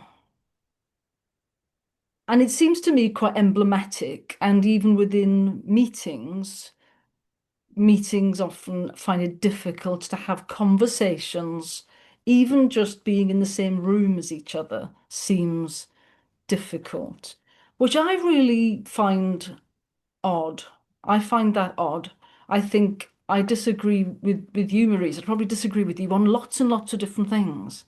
But we can still have lunch together. We can still talk together. Of course we can. I don't understand why those conversations are not possible. So that's the stating of the issues then. What would you like to what's your thoughts on that? What's your I think that the issue for me is that conversations on things that we disagree, but frankly makes little difference to people's lives, are one thing. But conversations that involve things that impact significantly the life of certain people are quite another thing. And that's really where the problem is for me. Now, if I have to make a very clear distinction here of what I say as clerk of Britain Yearly yes, Meeting of course. Trustees and what I say as me. Mm. What I say as clerk of Yearly Meeting Trustees is that we collectively as a body seek to enact the commitments that the yearly meeting has made in various topics, including affirming trans people, non-binary people, and their experience. And in that, it's not what I think or feel that is important, is us discerning as a group. So, collective responsibility, the decisions that we've made have always been discerned in a Quaker way, and, we stand by those. Personally, when I was asked to be Clerk of Trustees, I said there are some red lines which I cannot, as a person, cross. And for me, if the yearly meeting decided at some point to disown its commitment, say, to same-sex marriage and to equal marriage, or if it were to withdraw its commitment to being affirming, inclusive of trans people and non-binary people in their own terms and rights, I could not serve. It's it's an absolute red line for me. The reason behind that is that I am the mother of a trans son. I have two sons, and I love them both dearly. I'll show them to you, actually. These are my sons. I hope you can see them. Yes, we can. So one is has a master in music therapy and works with as a teacher in special needs. Is a musician, is a teacher, is about to get married. He will be married 4 weeks tomorrow, and is Italian as well as British now. And goes without saying, I love him to bits. His brother has a PhD in biomathematics, works in epidemiology for Imperial College, is gay, and as it happens, is trans. Now, to me, those two men are two men. There is no difference between them. I love them and want to protect them and to see them respected and treated equally in all circumstances. So some of the things which are said about people like my son online, the way that people are referred by their physical functions and which way they urinate, I found distressing beyond belief. I don't go anywhere near those kind of exchanges because I find them traumatizing. So I keep right away from all of that. And I fear for what my son might experience if some of the things which are being pushed, the way that people might be outed. Who needs to know what his history is in his place of work? But he may no longer be able to use the men's toilet, for instance. What happens to him if he goes to hospital because he needs treatment for something? Why should he be singled out? Why should his life be made more difficult just because of who he is? For me, people should be judged by what they do and not because of who they are. So for me, this is existential, it's profoundly personal. And I find the exposure to some of the narratives really very difficult. So there's all sorts of things that we could be talking about. And, we will come to it with different understandings. You say sex is important and immutable. Well, I would beg to differ on that, on the basis of some biological and scientific facts. I mean, you know about the Japanese fish that go from being female to being male at different stages of their development. You know about male fish in our polluted water with estrogen who are feminized. As early as I think it was 1849, there was an experiment to transplant a rooster's testicles into a female hen, and this caused a change in that rooster that became, in the hen that became a rooster, and this is to this day used as a avian conservation for certain species of avians that are endangered. There is the fact that people are born with intersex conditions. The sex is a very complicated interaction of a number of things, of hormones, of chromosomes, of genes. Gene expression I've got a list of different genes that are mutated or missing, and they cause different kinds of presentations and different kinds of things. I have met people who are intersex in very different ways, and they will ask the same question: who am I? Who am I? What am I supposed to do or not do? So for me, the well-being of people who, for whatever reason, if you ask me, how does this happen? I don't know how it happens, but I do know that it does happen. When I was walking with my son, then age 17, and I was trying to understand, some of these very difficult behaviors and some distress that was being manifested in his teenage years. And I plucked up the courage to say, my love, do you sometimes wish you were born a boy? And he said, all my life, Mum, all my life. So, picture the situation. I am somebody who has lost a daughter. What do you expect me to say in this kind of situation?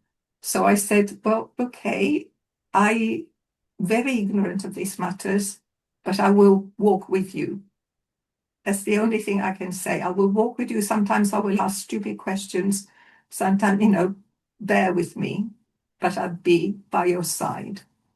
And I have been for 20 years by his side. you know, we know of some of his friends who've taken their life because they couldn't get medical treatment for their condition because of the length of waiting lists.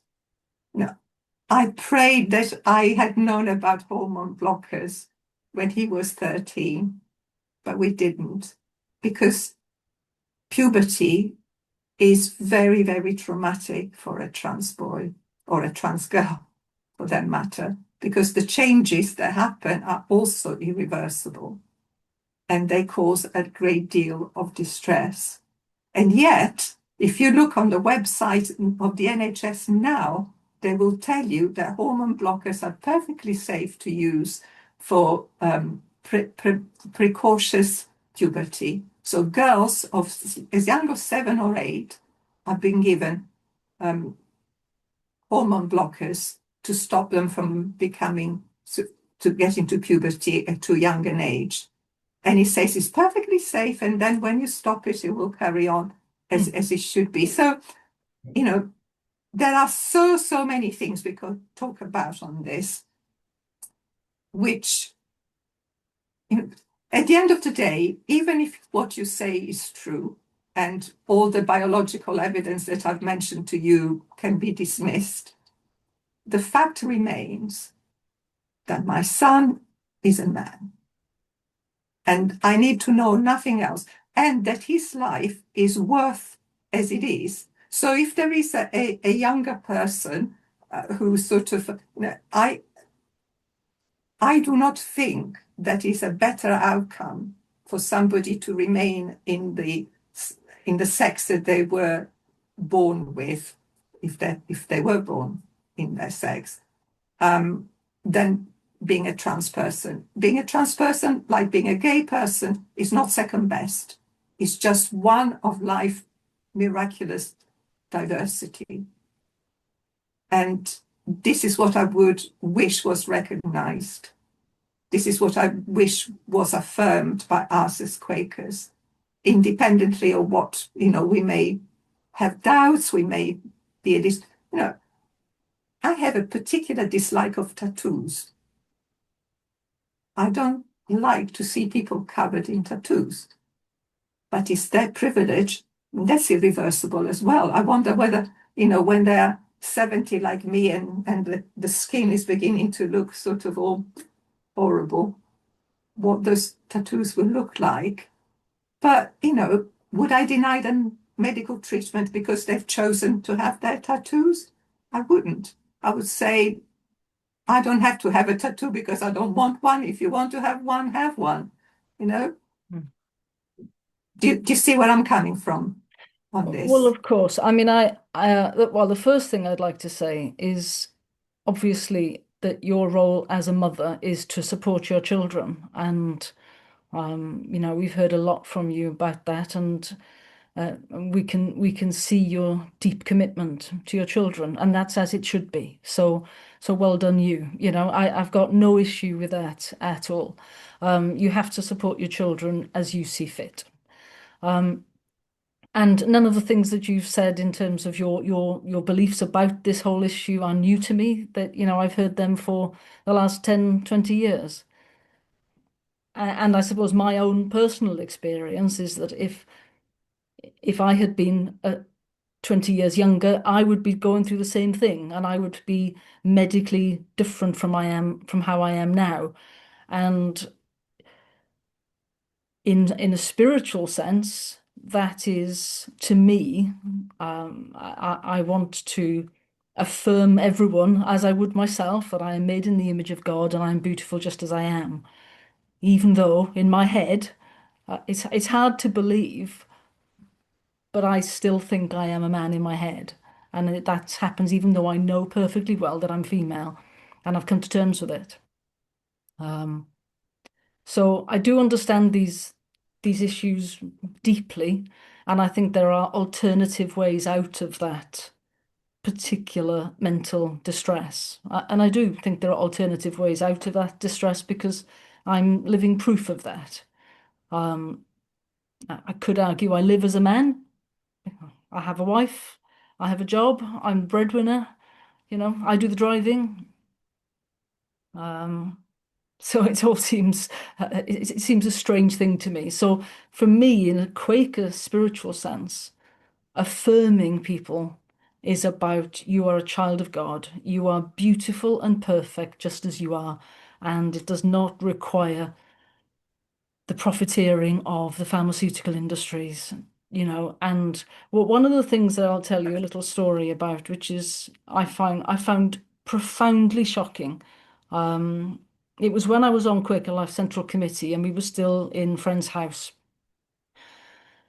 And I was there for it was Saturday afternoon or something, and we were coming out, and the whole place was taken over by a cosmetic surgeon conference with all of these brochures in these glossy magazines. You can imagine these pictures. You can imagine just how glossy they were. And when you contrast that with, if you like, the solemnity of Friend's House and the what we know of Quaker testimony and Quaker style, if you like, and simplicity, it felt to me an absolute antithesis.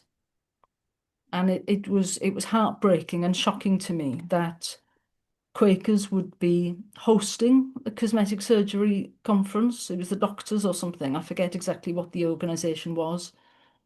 And of course, while Quakers, I think broadly speaking, would have all sorts to say about, cosmetic surgery um,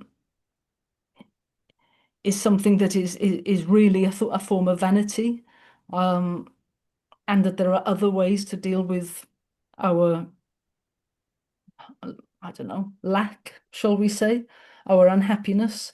Part of which is just not to look in the mirror, for example, which I heard recently, is is that our elders and our spiritual depth, our spiritual wisdom, and our spiritual teaching would be much better put into reminding our young people that they are perfect just the way they are, and that medicalization and the harming of their body through all sorts of unnatural things that their bodies do not have naturally is more nourishing to have a spiritual approach to this than the medicalized.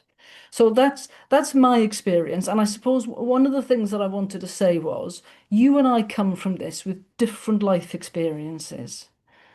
And I'm the one that's being pushed out and shoved and accused, and you're the one that's getting supported. And I think that is not right. And it's not just because of me. As it happens, I am tough enough to withstand it. And I'm not going anywhere. I mean, one of the reasons I started this channel is to say I'm as much a Quaker as you. And I have a different experience. And I have very real lived experience of how the laws that have happened, or even not the laws actually, the law was very clear all along, but the way in which ideologically bound institutions such as the NHS have interpreted the law wrongly has had a real impact on my life. It does make a difference and it has impacted on who I can associate with, where I can go to what clubs without being having to be in a changing room where there is a man there. And I can give more detail of this, but there's no point in getting too personal about the specific examples. But it does have a real impact on my life as well. So I'm not just talking out of a place of ignorance. I don't know anything about Palestine, I must admit on that, but I know a huge amount through lived experience and talking to a lot of people about this.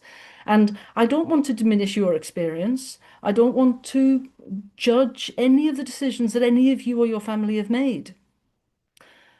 But I do want to defend my right to be who I am. And if I want to, for example, go out on a social evening with just lesbian friends, I expect to be able to do that. I expect to have the right of association without some trans woman thinking they can come and enter my space just because they want to. It's like, well, hold on a second. So that's just one example where I do feel there's, in wider society, the way in which I have been put upon by this without any, no one's asked me my thoughts on that and allowed me to defend my bodily integrity, if you like, and my privacy, my right to dignity and privacy in single-sex spaces.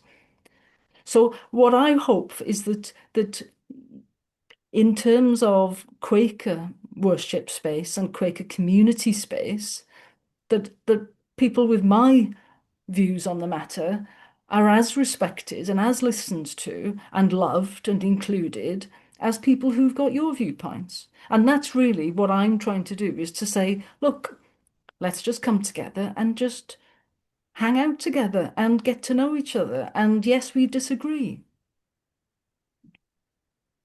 Let me get a couple of points here. You mentioned, the medical and the pharmaceutical and all that. Okay. No. Do you feel the same about hormone replacement therapy for postmenopausal women? Do you feel the same about the contraceptive pills? They are all hormones that are produced unnaturally and are taken unnaturally for specific purposes. Yes, I agree with you that I wouldn't go anywhere near a surgeon for cosmetic reasons, but I have been treated for bowel cancer. I have had huge doses of chemotherapy. I have radiotherapy, and I have very, very narrowly and fortunately avoided some surgery that could have changed my body permanently and completely. All these things are not natural. All these things are aided by things like, hormone treatments and other stuff like that. So we accept them in certain situations, but we don't accept them in others. You talk about affirming everybody as a precious child of God, just as they are. And I totally agree with you. But when we insist on a binary that says you are only acceptable if you present in one way, only acceptable if you present in another way, people are forced into having to make some kind of a choice. I mean, Well, not really, Marisa. Look at me. Look at me. I well, think so. It's not true. And anyway, if I can just say, no Quakers are saying those kinds of things. You won't hang find on. many Quakers saying what the kinds of things that you're saying here. I have not finished the sentence, because for me, the other element of this is for people who do not wish to identify either as male or female. So the non-binary aspect of this. So sometimes people may have gone down particular routes because of the need to conform and the need to pass and the need to be accepted as one thing or the other, because, yes, you are perfectly acceptable as, whatever you feel inside yourself, you present as you are, and it's fine. If you were a man who in the back of their mind thought they were a woman, but accepted that they had to remain outwardly as a man, they would not be accepted in the same way as you are accepted. And that is where some of these problems lie, because it's not true that we accept everybody just as they are. We still judge each other. We still making assumptions about each other. And that is where we do need to be more honest. I mean, I don't, I am a common or garden, cis, heterosexual female of 70 years of age. So some of the other ways of being a human being are completely unknown and unknowable to me. But I do not want to make a judgment as to what is right or wrong. Sorry, if this wants to be rebooted. Don't reboot now, please. I do not want to make a judgment as to the truth of somebody else's experience. And going back to the biblical side of things, I find a lot of comfort in rediscovering gender non-conforming stories in the Bible, of which there are surprisingly quite a few. And one of the things that I find most moving is the blessing of the eunuchs in Isaiah, one of the later chapters of Isaiah. Have you come across it? Because that's again, the biblical narrative is strewn with eunuchs that appear at various times and always seem to have a particular job to do on God's behalf. And I find that moving. I find it beautiful. I find the story of Ruth and Naomi absolutely beautiful. I always have done. And the story of Joseph and what is the garment that we think of as the multicolored coat. Well, that actually was a princess's dress, and the biblical term is ketonet pasim. I have been taught by scholars, and it only occurs once more in the Bible, and that's in Samuel 2, chapter 13, in the story of the rape of Tamar, where he says she rents the garment she's wearing, which is a ketonet pasim, and then it explains it's the garment given to the daughter of a king, so it's a princess's dress. And all these things suggest to me that the human condition has known these variations in sex and gender for a very, very long time. And we've chosen to forget them, to mistranslate them. I don't know whether you come across the book by a Danish. Do you know this book by Renato Lings? It's a Danish Quaker who is an interpreter, so he's a language specialist and a biblical scholar. And he's written a book called Holy Censorship or Mistranslation. He's a gay man, so mostly he's about, the issues around homosexuality in the Bible, but he also touches on the creation of the Adamah, the original, human earthling that is both male and female. There is such richness and beauty. And, I always think God's pronouns are definitely they, them. Well, okay, that was a powerful ending to that statement, which threw me there. Well, look, in terms of liberal theology and certainly the liberal churches, Quakers are not unusual. We don't stand out that much. I mean, that this kind of everything you've just said is probably accepted by the majority of liberal Quakers. So I don't think even sex realists have an issue with talking about all sorts of things that you've just talked about, that the Bible will talk about gender non-conforming behavior and all of that. Many of us are gay ourselves and certainly gender non-conforming ourselves. Probably, as we've said, if we had been brought up 2 or 3 generations later than we have been, we would ourselves be non-binary. But because we're older and we've been through this, we look back on it from the inside experience. I mean, you're kind of a family member observing what you've been through. We are part of it. We know exactly these issues and we know what it feels like on the inside too. So I'm probably a classic non-binary, and I still feel that that's simply just a personal expression.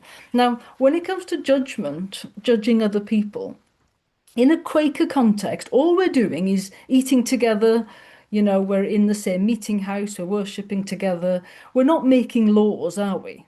So we don't have to be agreeing or disagreeing on everything to come together in worship. So what I don't quite understand is why we can't have conversations like this in, or not actually, but just recognize that there are different viewpoints around these kinds of issues and that that's okay.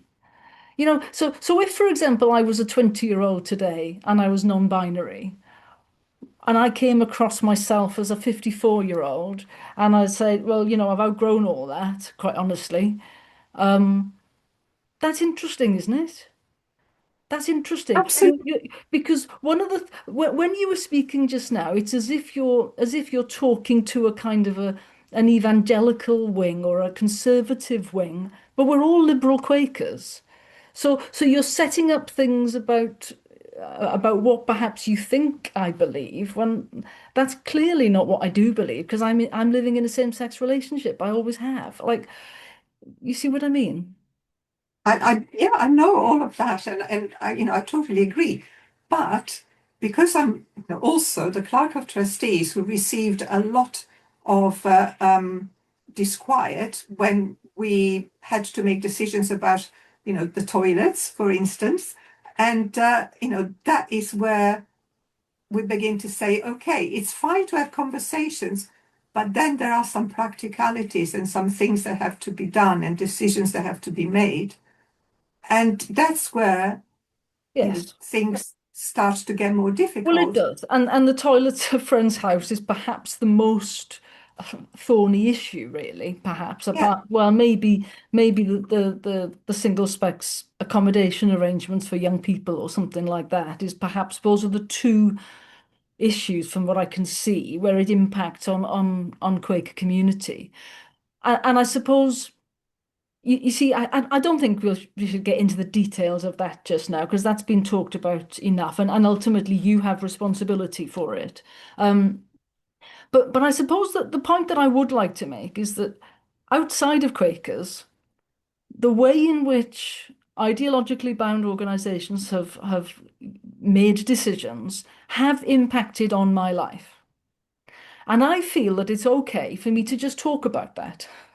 And within a Quaker community, when you're chatting about your life, that's going to come out for me, because there is a sadness and things that I'm missing out on, which weren't the case 20, 30 years ago. And I'm facing more homophobia now than I was in my 20s and in my teens, when I was a parent, in this kind of Christian society, which was a bit judgmental. But it's not what I've got now. Now I've got real homophobia, I would say, stopping me from associating with other lesbians on a night out in a bar or something. That's crazy. We have to do it in secret now. It's crazy. And now you have a different perspective on that, which is fine. But I have a right to my own perspective. And it's not something, thankfully, that Quakers need to be involved in. But I resent being told that my opinion doesn't matter. I've been cancelled off Quaker Space, the staff managed Facebook group, for homophobia. Okay, because I think Pride has become a problematic organization that Quakers should think twice about. It's very much about alcohol and drugs. It's become not what it was when I was going to Pride every year in my 20s. It was a march, and we were in t-shirts and jeans with slogans demanding rights. Now it's become a sexualized event, and it's also a family-friendly event. And I think Quakers have got something to say about that, but they don't, because we've only got this one ideological output, and people like me are not allowed to say what we think. I'm cancelled from the space, which is stark, and it's not right, Marisa. It's not right. I, I certainly, have been to trans pride marches, and I have not experienced alcohol or drugs or sexualized behavior. But that's by the by. And there are, I'm sure there are things that need to be aired, and I hope that we are doing this in our own way. But the bottom line is whether people's rights of existing are being upheld or not. 20 years ago, when we were going through this process with my son, it was an entirely private and personal thing. We knew very little about things, but we learned about it. We had counseling, we had some medical interventions that he led the whole way. He found out, what he wanted to do and how, and we just sort of supported him in all of that. It it was only within a very small circle. Yes, friends knew about it, they were supportive. Our family.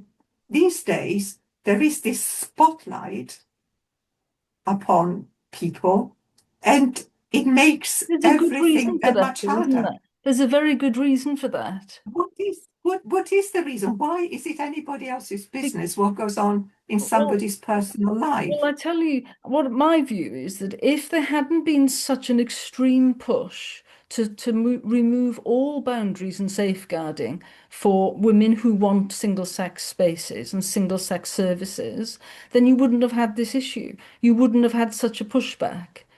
Because, so for example, in our local leisure centre, all of these changing villages, yet another person, a man, has been caught putting a phone underneath the cubicles and taking pictures. Because this is what, unfortunately, a small proportion of men do. And we have these kinds of open access arrangements which impact on all sorts of different parts of society, not least prisons, not least care homes. Personal same-sex care is not something that women are allowed to ask for anymore without being vilified. So if there was some boundaries put in place in the first place and the law upheld, and as you know, we all know that the Supreme Court has judged that sex does mean biological sex, we wouldn't have had such a Hold on a problem. minute. Hold on a minute. You're talking to a magistrate here. I know something about how Oh yes, we the haven't Supreme talked Court. about that. I'd forgotten about that. The Supreme Court judgment is specifically about the interpretation of the Equality Act of 2010. It has not made a judgment of what is a woman or is not a woman or whatever. So it's been misquoted, misunderstood, and taken outside of the boundaries of whatever it is that itself set out to do. I have read all 80 pages of it, believe me. It's very specific in what he's trying to address. So it's not a judgment that covers all sorts of things that, people would like it to cover. It's very specific about who can or cannot bring a case under discrimination law. It also says if a trans woman is discriminated against for being perceived as a woman, she can bring a case under the Equality Act as a woman, not as a trans woman. So, Well, make of that what you will. okay. Well, So, my point that, is, that is that there that is not is some, why 20 years ago we actually had, in many ways, a healthier situation because there were very firm boundaries in place around all sorts of things. There were protections for, and common sense actually just took hold.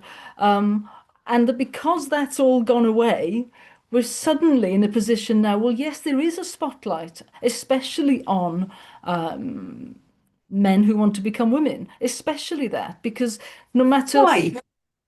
What? well, Tell me why there is a spotlight on that.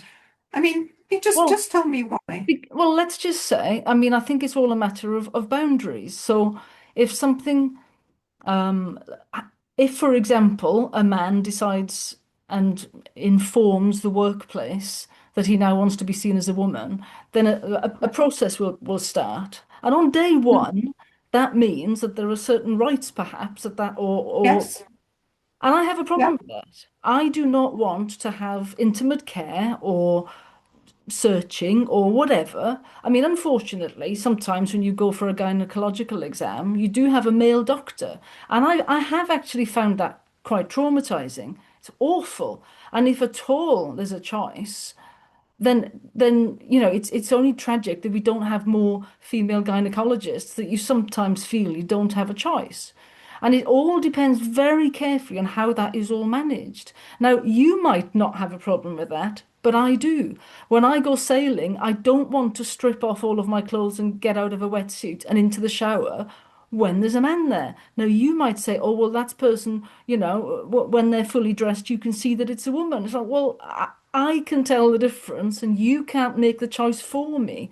Except that in the last 10 years, Marisa, people who are on the same mind as you have made the decision for me and have made sure that I just opt out now.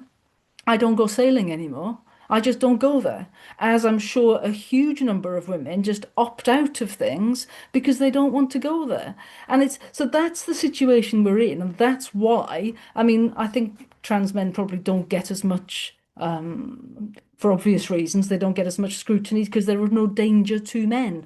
Whereas, unfortunately, trans women are sometimes, in the minority of cases, either a real danger, which we have unfortunately seen some examples, or are just a fact of being a woman, you're very aware of that 6'5" person over there is a man.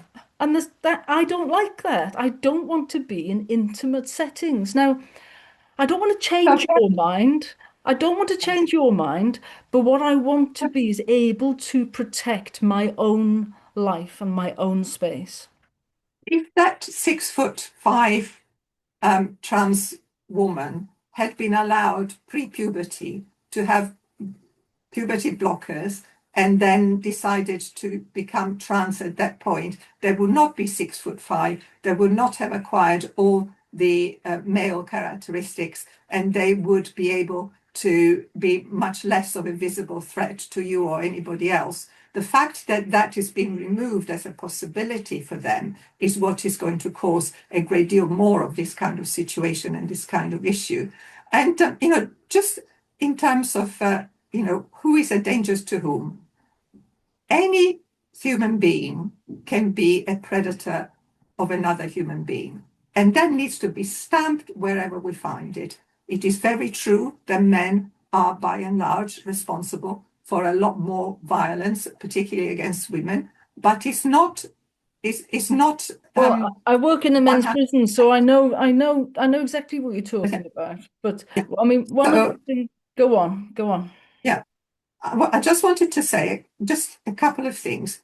In 33 years of being on the bench, 33 years, I have seen no end of violence against women. I've seen the photographs, I've read the reports, the impact statements, I've heard the witness from the witness box. I am not insensitive to the huge amount of violence that women suffer. Believe me, how many trans people have I had in court in 33 years? One, and he was the victim of an assault. It doesn't mean to say that there isn't situations where trans people have committed crime, because they're human beings like everybody else, and there will be people who are bad people and do bad things, but not because they're trans. They just happen to be. And moreover, there are 22 or 23 countries that since 2012 have allowed self-certification for gender changing in law. No, 23. Where is the evidence that has increased the danger to women? Because I think these are myths that need to be properly examined.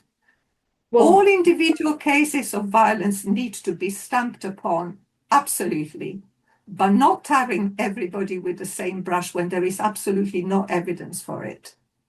I mean, these countries are not the ones that you might, I mean, which is the first country that ever allowed self-certification? Any ideas? 2012? uh, Argentina. Argentina. Argentina. Yeah. So would you expect that? Almost all the countries in South America allow it. Pakistan allows it. It, Iceland, Ireland, Spain, Belgium, Well, Germany. that's great. The thing is, I don't know you know, I know that many people will agree with you, Marisa. Okay, many Quakers will agree with you. I'm not even arguing against it. I'm saying I have a different viewpoint, and for the rest of my natural life, which I do have probably perhaps another 20 years on this planet, I would like to be able to defend my own right to have privacy and dignity away from men. Now, that is just what I want to be able to do. And I don't have to get involved in the big political arguments. I'm not going to be around then. And probably in 50 years' time, things will change. But the backlash from all of this, I think, is because of the way in which this ideological grip has gone a bit too far. And I think that, Not an ideology. It's a statement of lived experience. I mean, would you want would you want to call my son a woman to his face? Would you do that, Emma? If I oh, I don't introduced you want, to my son, would no, you there's no say need you're to. There's no need to. No, there's no no? need to. So However, do you recognize that he is a man?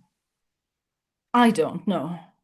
But that's So, okay. I don't, I probably will never meet. but but you see, the thing is that if you call a trans woman a man, that is a denial of that person identity. If you call my son a woman, or if you deny the fact that he's a man, that is a denial of his identity. Can you see how Well, yes, but fundamentally I don't think a denial of somebody's identity is as a huge crime.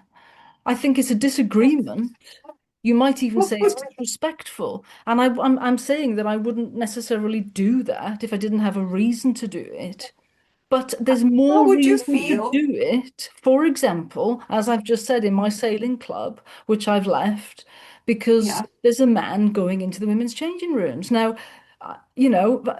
last year, Do you mean a man or do you mean a trans woman? Can we sort of at well, least know what we're talking so about? I was introduced to the man first of all by a man's name, and the next year it turns out, I mean, I must have missed the meeting or missed the communication, but this person has decided to identify as a woman, is now dressing as a woman, is now going into the women's changing rooms, and as I say, I for my remaining years, I want to be able to safeguard and protect my own dignity and privacy and ask for, and I would rather, I can demand it as a right, to have same-sex intimate care, for example, and to not have to undress and to be in, awkward situations where there are men. Now, you would say, well, that's a trans woman. Well, to me, it's not. So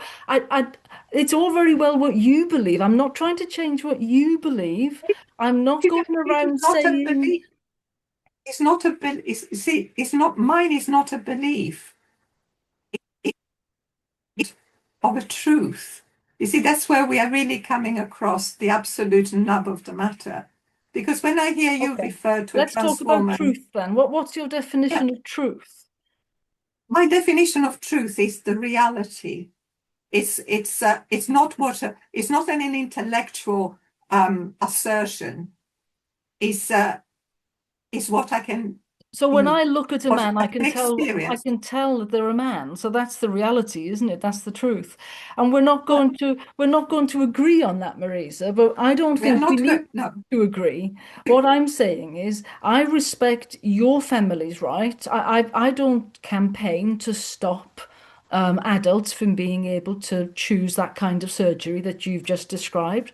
I don't campaign against that. I haven't got any problem with that. there are many with gender critical views who do. Well, that's not my problem. That's not, And what I'm trying to say no, but is, what I'm trying to say is that I don't, I'm not particularly constraining your particular viewpoint. But yet, if I simply say, well, I'm a sex realist, somehow, a little fairy dies somewhere in the corner. I mean, I don't quite know what to say. All I want is within a Quaker context is for people to talk about these things, just to know that I exist, that I am a real person. I'm still a Quaker. I'm as, active in the world as I can be, and I take my religious faith seriously and I'm a sex realist. And remarkably, that is the thing that we have to come out as nowadays, because it is so stamped upon, really, really quite viciously within. within our own church, which is what we can talk about. And I think that is partly what you do have responsibility for, is as somebody who is so visibly and, strongly, actually, ideologically certain of your own beliefs on that, you have a responsibility to protect me and my views on that. Well, again, how would you feel if some Quakers started to question the validity and reality of a same-sex marriage? I don't If mind. they were to say, if you say you are not really married, you are in a That's fine. relationship, you live together, I but don't your mind. marriage That's is not, I don't see sham. why that is why is that a problem? If that's what people believe, I think they would be doing it for good reasons. There are people who would very much feel hurt and offended by that I because know. they believe that their marriage is a God-given sacrament. And they wanted their God-given sacrament. They could have lived together, but they didn't want that. They wanted marriage. Me too. And were you in York in 2009 I was, when yeah. yeah, I mean, to me that was one of the most beautiful Quaker experiences because we arrived thinking that, oh, we'll settle on something like committed relationship. And as the week unfolded, it became more and more clear that we were seeing that God was marrying people and we were but witnesses. And that is what sort of, really, really affirmed that we, as a God, a spirit-led community, had seen something of the truth of those situations. Likewise, I think there is truth in the situation of the many trans people that live amongst us. And the ones I mean that have been coming to Friends for ages, and I know the same. For me, that is a very analogous thing, is to see that God has created my son and man by means that were not the same as the other one, but at the end of the day, they are both the same in terms of being who they are. And you are who you are, and that's absolutely fine. And I what you wouldn't asked wish. me was, what would it threaten my existence if somebody said that I believe that marriage is a sacrament between a man and a woman? No, it doesn't. It doesn't affect me. It doesn't. I mean, I don't want to be killed for being gay. I don't want to be locked up. I don't want to be pushed off a roof.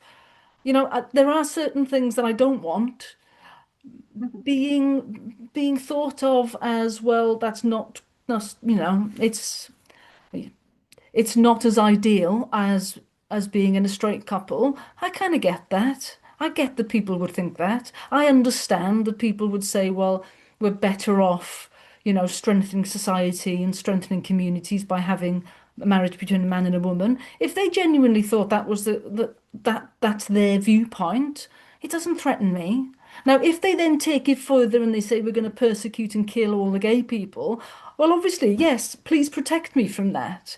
But I don't have a problem with somebody in my church community having a difference of opinion. Why have we become so afraid of disagreeing with each other? No, I'm not afraid of disagreeing with you. What I'm afraid of, the rights of my son to live his life totally anonymously in the community being torn apart. That's what I'm afraid of. I'm afraid of him being, I mean, the first book I've Well, ever read after I became aware that my son was a trans person was Boys Never Cry. Do you know that story? There was a film made of it. It was a young man from the US who was a trans man, and then he ends up being gang raped and killed in in his community well, where he that's lived. what happens to women, I'm afraid. And and but to think of the danger that being different entails, it's a very, very, very big thing. So there have to be But guarantees can and I just rights and say, can I just protections. while we're talking about that, okay, to someone like myself, my gaydar has been operating for many decades now. I can tell a woman from a man, and it's obvious to me. So when you say anonymously, to me it's very obvious. Okay. Now, I don't think that that is the worst thing to happen to an individual, to be recognized as the sex they are. It's just not, Marisa. It's not. Doesn't It matter might be painful and after emotional, and they might then. feel fragile around it, but it's not the same as being, well, as you've said, women are gang raped and killed, and seen that. We've seen the violence on October the 7th that happens to women. We know what happens to women, and you, as a magistrate, know that as much as me. And I know it happens to men as well. And yet, there is a greater preponderance of it happening to women. And the effects on our bodies, unfortunately, our bodies are less strong, our bones are less thick, etc., etc. So, in comparison to the misery and the pain, and the suffering of women across the world and in our country, to be recognized as the sex you are is really quite a minor thing. And similarly, coming up to conversation with somebody who says, I don't think your marriage, Emma, is as valid as that straight couple over there. Do you know what? I can cope with it. Let's have a drink, let's chill, let's talk. Don't worry about it. Your thoughts and your genuinely held belief on that matter is not a problem. I am afraid that I find it very difficult to go that far. For me, it's minimizing the distress that people feel when they are misgendered, when they are called by their dead names, and when Well, they need to, and I know, but they just need to it grow is up and go and work with some really struggling populations well, because and oh, that's things, very patronizing, Emma, if I may say so. That's very patronizing. I It is know, dismissing. but It is dismissing you're just pushing it the a very real little bit distress. too far. To be taking misgendering on the same level as we're talking about women being gang raped and killed. I mean, it's just taking it No, too far. And I'm getting, there are two. Let's not conflate the things. They are separate things. And what I was presenting to you was what my first experience of reading about a trans man, a trans boy, actually was in the context of, regarding what may happen to my own son. And of course, in many countries he would be in danger, just well, as you might be. of course, So, absolutely. so, And that's why I don't want to live so in those kinds of cultures. Look, I think we've done this a really good kind of going over. yes, I think we have. We're not going to agree. We know that. And I just think it's wonderful that we can actually talk. And it shows that it's only when you I suppose we start to push for slightly more things in our conversation that we start to kind of get a bit more riled up. That actually there's a lot we can talk about Absolutely. in a very loving way. And I suppose that's what I'm hoping for in Quaker communities, that we can, you know, just accept that we're in the same community and I exist, I'm afraid. I know that perhaps just my existence. I mean, people tell me all the time, maybe you'd be happy somewhere else, Emma. It's like, well, no, actually, I think a lot about my Quaker faith. I think a lot about my Quaker spiritual practice. And this is where I'm at home as well. And this is really important to me. You're not going to get rid of me. So, as much as people want that to happen, I'm afraid it's not going to, that's just not going to happen. Um, and I don't want to get rid of you. I don't good, want to get rid of you. I have good. long wanted to know more about you, and I'm glad that we've had this conversation. Um, but I also think that the difficulties and the disagreements are not fanciful. There are some very, very deep and personal and legitimate roots to it. And I really, really hope that, we can recognize and respect that as well as everything else. So, we knew before that we wouldn't persuade the other, but that's No, not what this is about. it's This is not. about appreciating what it is that, who we are, where we come from, and yes, we do belong to the same community, and we do want to be part of it, and we have to find ways of coexisting. And sometimes, decisions will be made that you might not be happy with, I'm not may not be happy with, and we each have to make a decision about what our integrity or the promptings of love and truth in our heart are guiding us to do.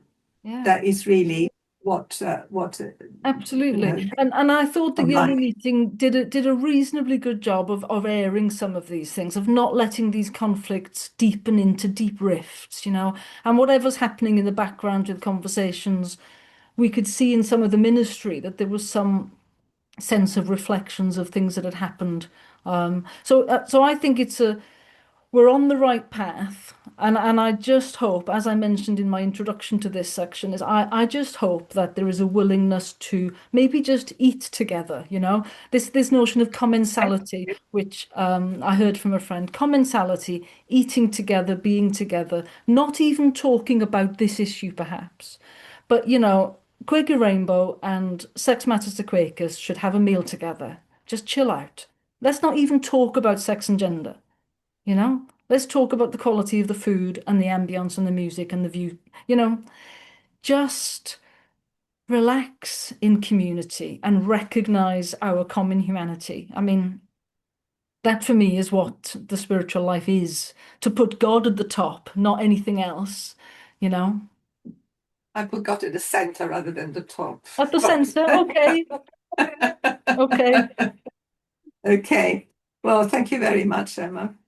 Well, it's been a pleasure, and we've gone around the houses a bit there, but it's been a pleasure to get to know you. Thank you so much for your time. Likewise. Bye.